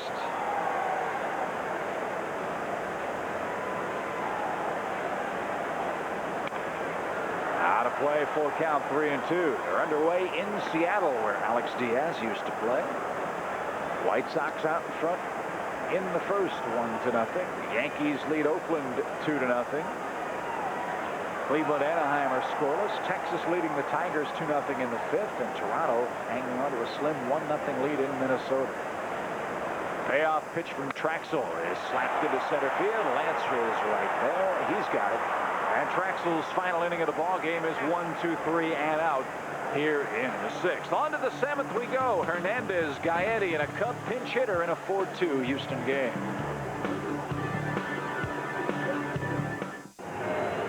We go to the 7th. Scott Ellerton takes over for Shane Reynolds.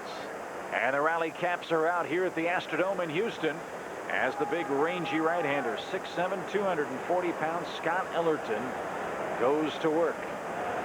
Ellerton with 4 quality major league pitches. Came up last year in 28 games with Houston. Started a couple of times. Had a 3.32 ERA and a 2-1 record. And he can bring it, folks. 1-1. Well, he felt that he was going to be a starter this year, but he became the odd man out. So he's in the pen. He's not very happy about it, but that's where he will reside for a while. Jose hits a fly ball to left. Hidalgo got a late break, but puts it away. And Jose 1 for 3 tonight.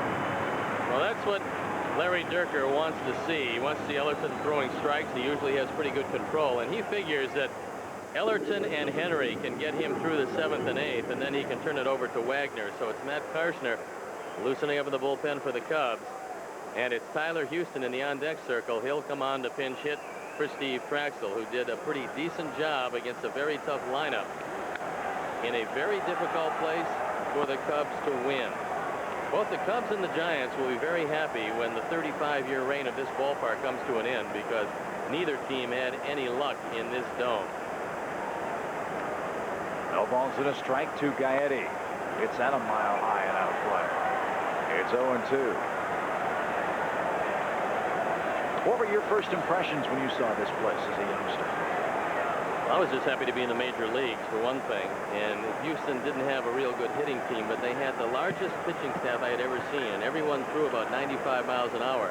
And the first game or two in here, you just didn't see the ball very well. So I thought it was a nice place to play. And after running around outside in that humidity, this was a nice place to play ball. And some of the horror stories that I heard about the old Colt 45 Stadium, they said that this was a great place to be. He lines out to third. I came here as a kid as a bat boy with the Braves one time, and my first impressions were the weird sensation of trying to track fly balls in that roof. It just looked like the ball was moving along rails, and then all of a sudden it was on you. It would move in sections, and then they eventually painted the tiles white. But it changed the face of baseball. It really put a premium on speed when this came into existence. And if you didn't have speed, it was very difficult to win in this park. That's one of the reasons why the Giants and the Cubs, who were always laden with ponderous sluggers, had problems beating the Astros in this park. The Astros always could outspeed them in a park that was huge, where home runs were not much of a factor. but you had to have a speedy outfield. Well, they had guys, as you mentioned, like J.R. Richard, like and like Mike Scott, like Ken Forsch. Well, in the early days, it was a guy named Jim Ray. It was Don Wilson, who really threw the ball hard. Brett Gladding, and they could get it up there. We faced J.R. Richard in his first Major League game in San Francisco. Second game, a doubleheader. He struck out 15 in his first Major League start. He was to go on to do that a lot. I saw him pitch his last game here in Houston before he had his stroke. And he was bringing the ball up there in the mid-90s, and the Braves hitters, I'll never forget, Glenn Hubbard was walking back to the Atlanta dugout, shaking his head as if to say, something's not right. 3 balls, 2 strikes to pinch hitter Tyler Houston. Cubs down 4-2. We're in the top of the 7th.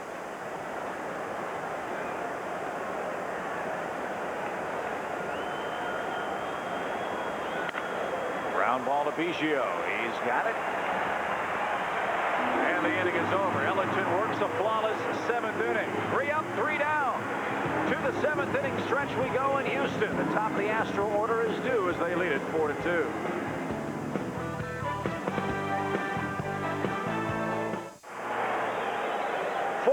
As we head to the bottom of the 7th inning, Matt Karchner makes his first appearance of the campaign for the Cubs, and a tough task. The top of the Houston order greets him.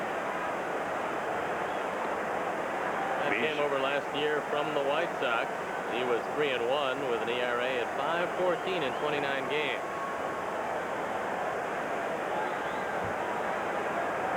He's hoping to right the ship after a rough spring in Arizona. He's blowing the ball past Biggio so far, 0-2.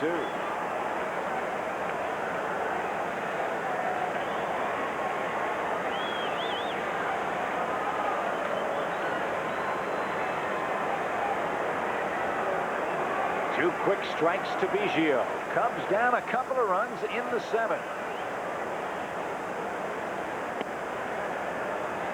And it's outside, 1-2. How about Barry Bonds? For the Giants, last night was intentionally walked for the 290th time in his career. You know that he's only 3 intentional walks away from the all-time Major League record of Henry Aaron? That is astounding, especially now that he has Jeff Kent behind him. But that's been the case, and year after year, he leads the league. 2-2, chop to the hole. Jose with a backhanded stab. Good throw to first, 1 away. Biggio 0 for 4 tonight. The Cubs did announce today that pitcher Kerry Wood is scheduled to undergo surgery this Thursday to repair a torn ulnar collateral ligament in his right elbow. The surgery will be performed in Birmingham, Alabama by Dr. James Andrews, and we certainly wish Kerry Wood a very, very speedy recovery. I'm sure Kerry's watching the ball game tonight. And young man, we miss seeing you. But as Steve said, we wish you the best, and we look forward to seeing you once the surgery is completed. Derek Bell smacks the Karchner pitch into right field for a 1-out single. His first hit of the year. Astros looking for a little insurance here in the 7th. They're up 2 runs. The Cubs will have the top of the order due up in the 8th.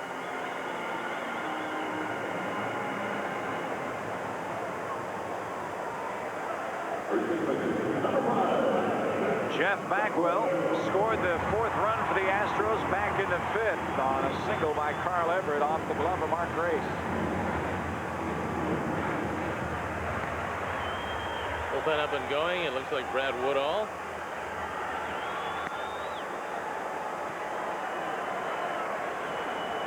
Karchner wants to keep Bell close. Same 2 teams tomorrow. Kevin Tampany, who, if you're just joining us, was signed by the Cubs before today's ball game to a 2-year contract extension with a club option for a 3rd year. And I think it's a great sign. Kevin Tampany has meant so much to this team and done such a great job since coming back from that hand surgery. Since he's put on that Cub uniform, he's done nothing but exhibit a lot of class, and he's shown just exactly why Ed Lynch decided to go out and get him as a free agent. Turned out to be a bargain at the price, and now he gets a very good contract, some stability, and he'll be a Cub for quite some time, and the Cubs have the option in the third year of that contract, and it is an extension, so he'll be here at least 3 more and possibly 4 more years.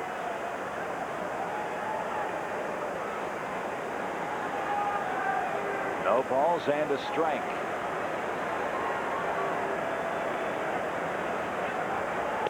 Right through there. It's 0-2. Our next telecast here on WGN will be Saturday afternoon against the Pirates from Three Rivers Stadium. Ah, yes, the confluence of the Monongahela, the Allegheny, and the Ohio Rivers. Is that where they come together? I think so. We'll be on the air at 12:30 Central Daylight Time. We'll also have Sunday's game from Pittsburgh also at 12:30. Start from Pittsburgh. Jim Riggleman out to chat with Karchner here as we battle on in the 7th in Houston.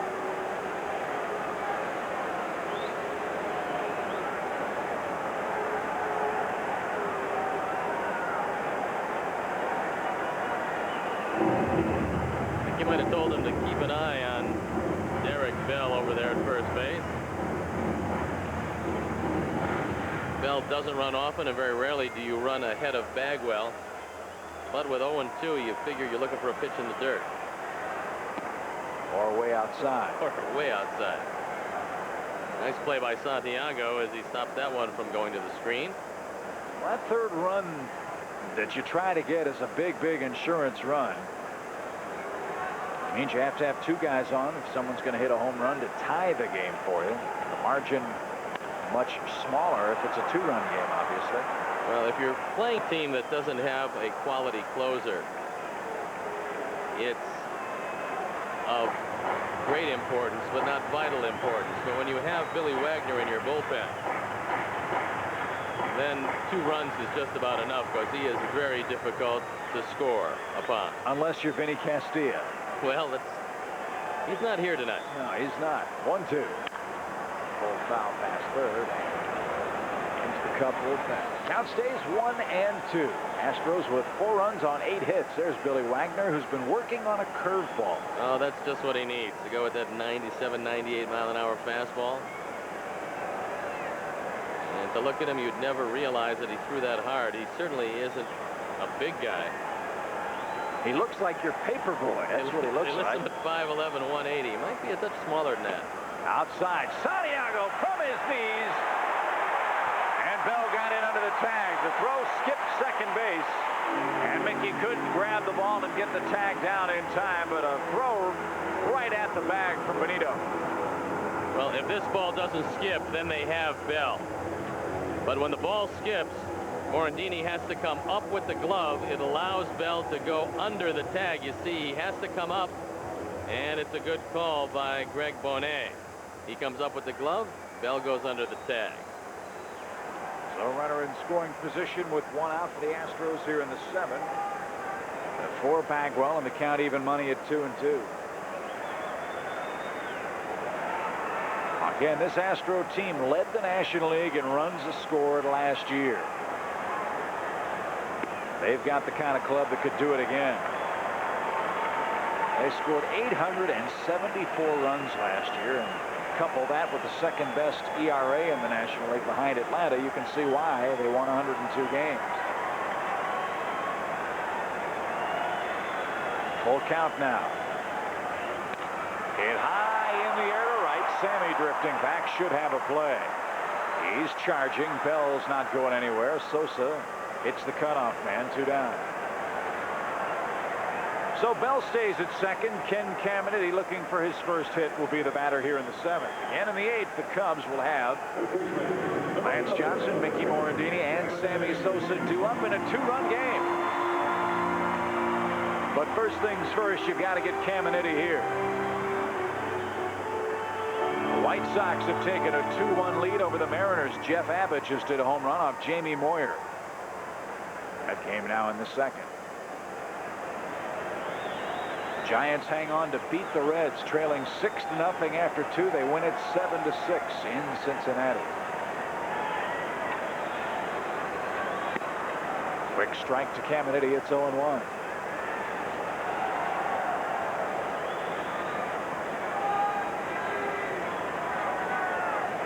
Braves crushing the Phillies 11-3.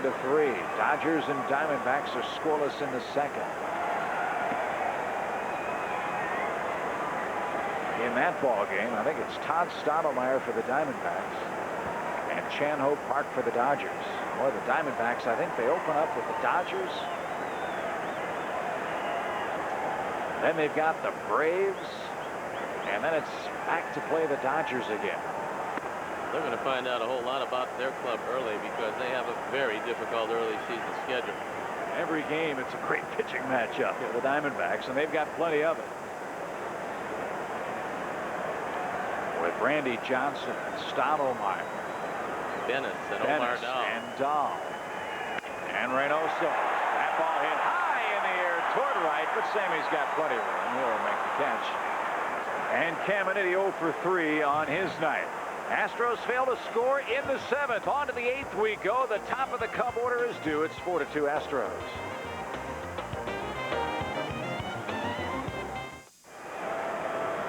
Lance Johnson takes a quick strike from Scott Ellerton, opening up the 8th. Cubs down 4-2.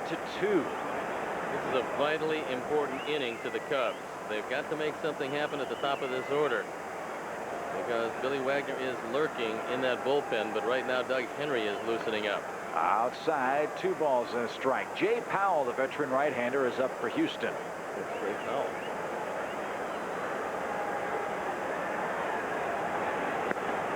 Lance tonight is 0 for 3. He did that on 4 pitches.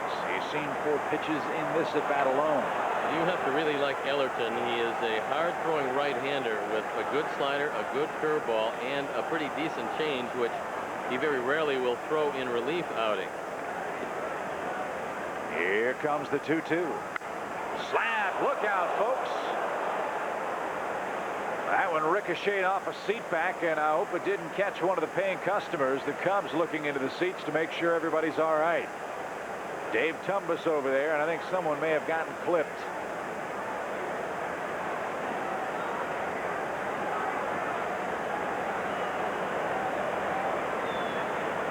Got him right in the back of the head, but he appears to be okay, fortunately. Lance line drive into right center field. Leads off the 8th with a solid single. Well, that's what the Cubs need, a spark at the top of the order. Johnson 1 for 4, and that sets the table for Morandini, Sosa, and the rest of the Cubs offense here in the late innings. Usually when Lance gets on at the top of the inning, he comes around to score, and he sets up an all-important rally opportunity for the Cubs. Now the bullpen up and going for the Cubs as well as the Astros. Here's Mickey. He hacks at the first pitch and rifles it foul back to the screen. Morandini has doubled and scored. He's 1 for 3 tonight. Cubs down only 2 runs. Still plenty of baseball left to play here in Houston.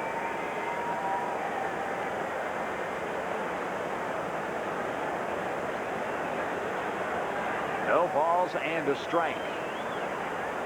Lance a big lead, not going. The pitch cut on and flied into shallow center. On comes Everett. He'll make the put out. There's out number 1. Well, Stoney, at 10 o'clock Central tonight, we'll see if you are a $190 million lottery winner. The big game ticket announcement will be made at 10 o'clock Central tonight here on WGN. Or you can catch the lucky drawing on WGN News, which follows our game tonight from Houston. So good luck, all of you lottery ticket holders. $190. I imagine if you win $190 million, right? $90 million, You know what? I would be right here sitting next to you. I would tomorrow expect night. nothing less. Would not alter my lifestyle one bit. Well, you laugh at money as it is. What the heck? A chance for Sosa to come through late. And Ellerton misses way outside. 1 ball, no strikes. Sammy has struck out twice, and he's been called out on interference.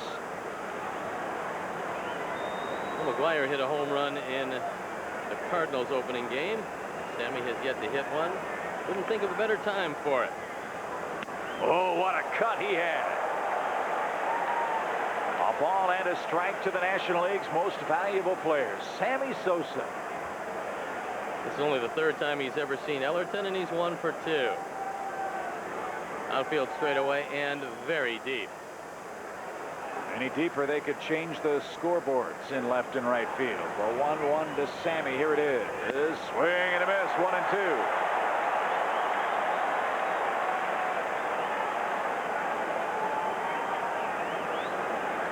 That fastball at 93 miles an hour, and he throws it right by him, low and away. It wasn't necessarily the speed, but it was in a perfect spot.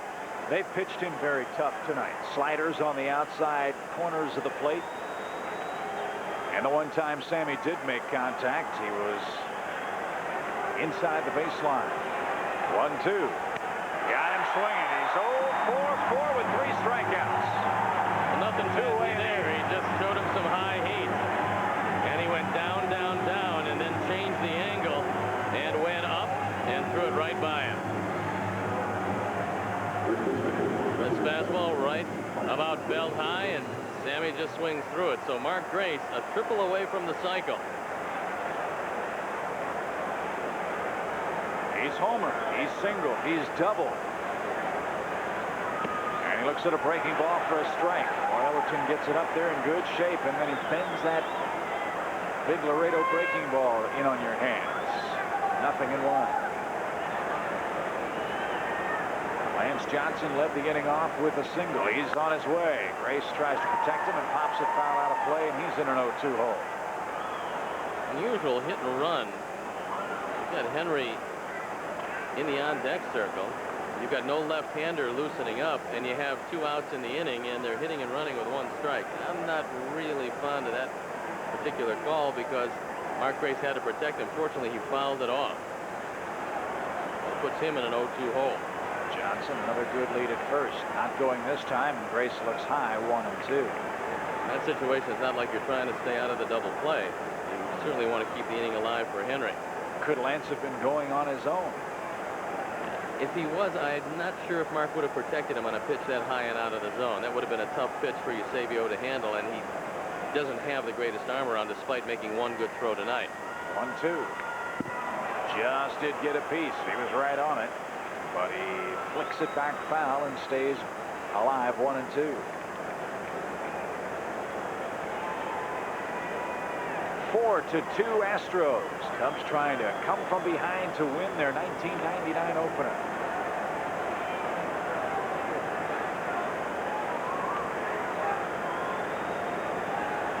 Way high and inside. Last year the Cubs lost their opener to the Marlins 11-6 before rattling off 6 straight wins in 1998. Deuce is wild now, 2-2. Johnson another good lead at first. He's not going. The pitch low. 3 balls, 2 strikes. He'll be going now with 2 men out. Henry on deck. Now a double scores Lance easily from first base. Bagwell will play well behind him, and Lance will be off to the races with a very good lead. Mark triples here, and they'll be calling for an investigation.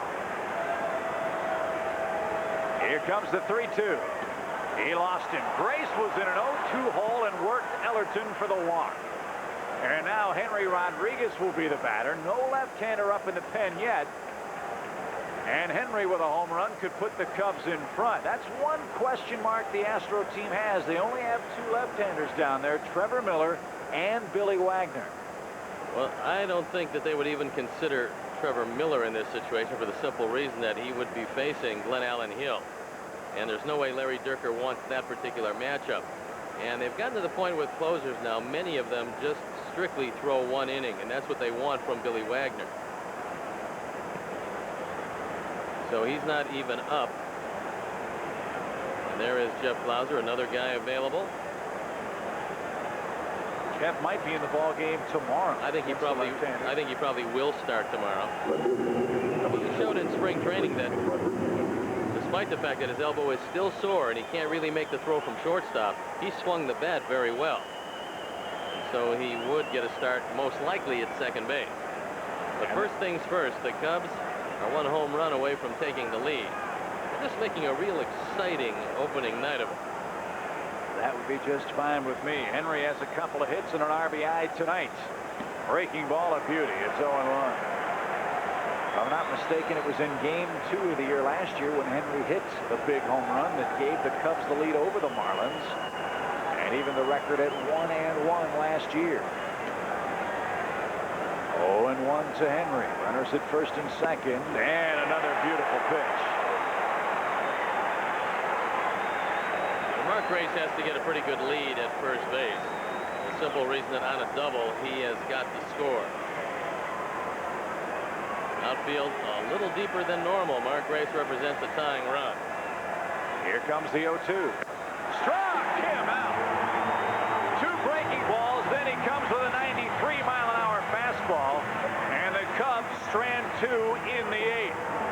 On to the bottom half we go. Astros still lead it 4-2.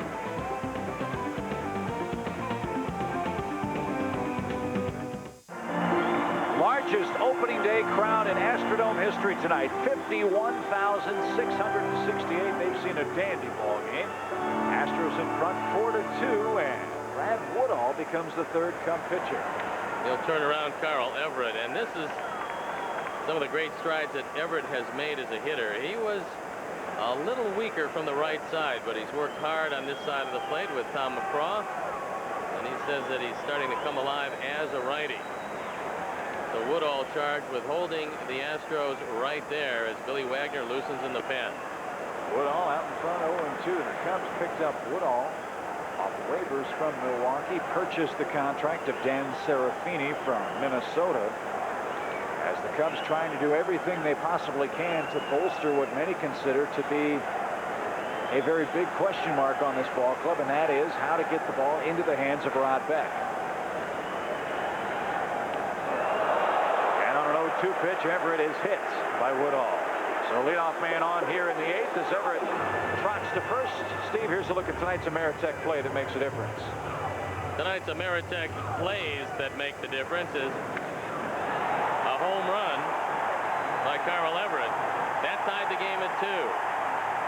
And on the very next pitch, Richard Hidalgo getting a start. And he puts the Astros ahead where they stay. So the back-to-back home runs, the Ameritech plays that make the difference. 1 on, nobody out. And Hidalgo grounds it foul.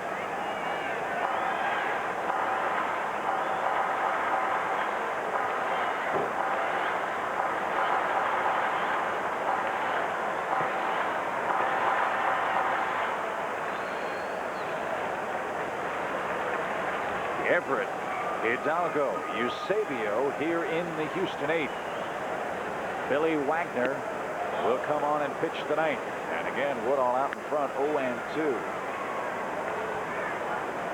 Some happy fans got an opening night souvenir. What a story they'll be able to tell years from now. The final opening night in Astrodome history.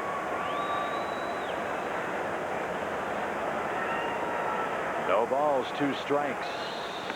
Struck him out. Woodall not going to overpower him, but he can change speeds, and Hidalgo waves weakly on 3 straight pitches.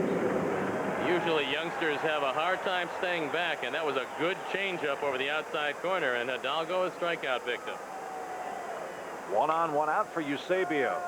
Tony's had a good night tonight. He's doubled and scored. He's singled and has grounded out. Cubs down 4-2. Dodgers have scored twice. They lead the Diamondbacks 2-0. That game now is in the 3rd inning. That Dodger team going to be a very interesting ball club to watch. They've got a manager that doesn't lose too much, and that's Davey Johnson. I think that's one of the big improvements, along with Kevin Brown. Runner goes. Ball smacked toward left. Henry got a good jump. He's under it. He's got it. Everett has to touch second on his way back. Relay to first is in time. They doubled him off. Everett running on the play was all the way around second. Henry hit Morandini, who relayed to Grace for the inning-ending double play to retire the side.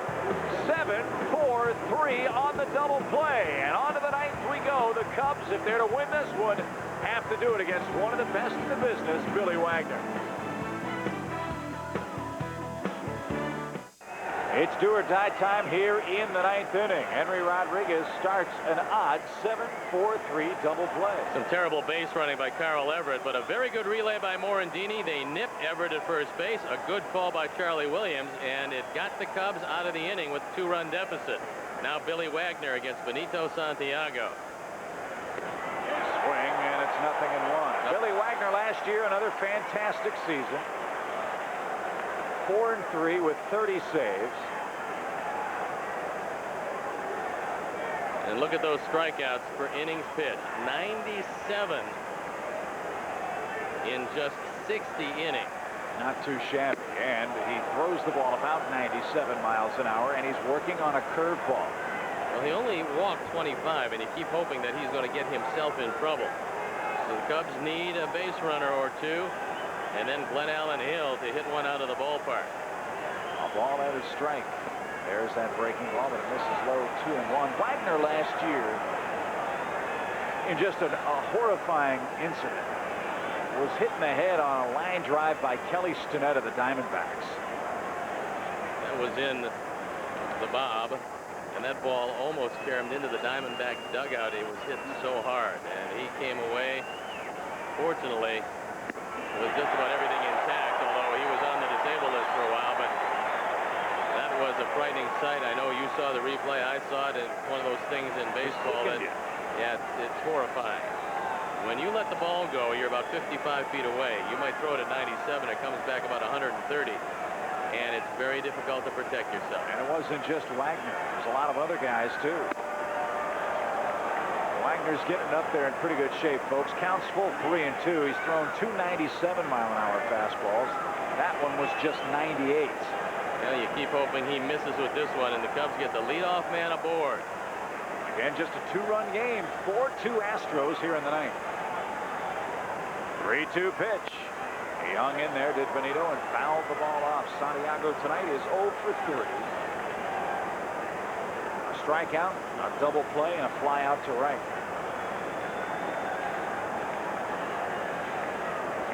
Adrian Beltre has homered for the Dodgers. They lead the Diamondbacks now 2-1 in the 3rd. Jose Hernandez is 2 for 5 off Billy Wagner. That's the best of the Cubs, and he's in the on-deck circle. Struck him out. 1 away in the 9th. Now, when you throw 96, 97, 98, you can get away with a few fastballs that other people can't, and that is a fastball right down the middle. You see, Eusebio wants it right down the middle. That's exactly where Wagner throws it, but he just threw it 97 miles an hour and threw it right by Benito. So Jose Hernandez stands in. He's 1 for 3 tonight. Base is empty. Cubs down 2. And there's a big slider, 0-1. Well, that's what they wanted to do with Wagner, is tighten up that breaking ball. If you remember when he came up, he had a real slow, lazy breaking curveball. They want him to tighten it up, make it more of a slider, a quick breaking pitch, so it looks like a fastball when it leaves his hand. The 0-1. There it was again. You know, it's Randy Johnson. Everybody raves about Randy Johnson's fastball, but his best pitch is that slider. When he gets that thing over, it's lights out. Well, it was Randy Johnson who was talking with Wagner about that very slider, and he said if you can keep it inside the right-handers, there's nothing they can do with it. They can foul it off their foot, they can foul it off, or just plain miss it. And with your fastball, son, if you get that one, call in the dog. Oh, man. 2 down. And what is amazing, too, about Wagner is, as you said, he's a diminutive guy, 5'11", but he gets it up there like a man 6-7 inches taller. 2 down in the 9th.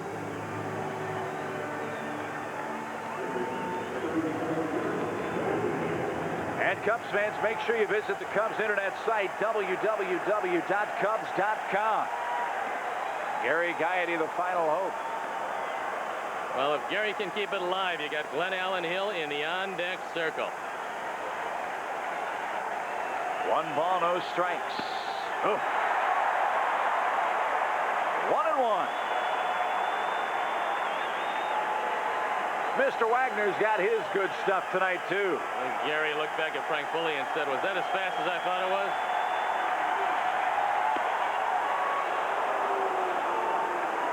And unlike a lot of guys, he's got easy heat. He just Rocks and fires. 2 balls and a strike. Out and back, and now the Cubs down to their final strike of this game.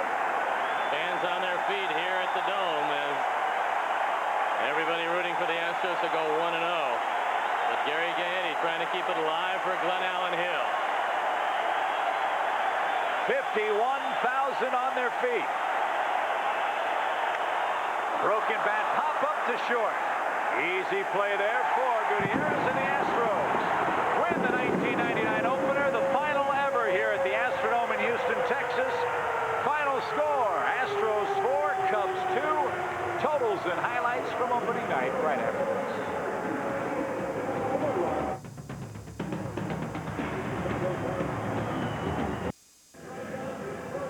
Back in Houston, tonight's Budweiser plays of the game tonight occurred in the top of the 9th inning when 5'11" left-handed closer Billy Wagner came on. He blew away Benito Santiago. He blew away Jose Hernandez, then sawed off Gary Gaetti to end the game, working a 1-2-3 9th inning as the Cubs fall on opening night to the Houston Astros 4-2, your final score. Winning pitcher tonight was Shane.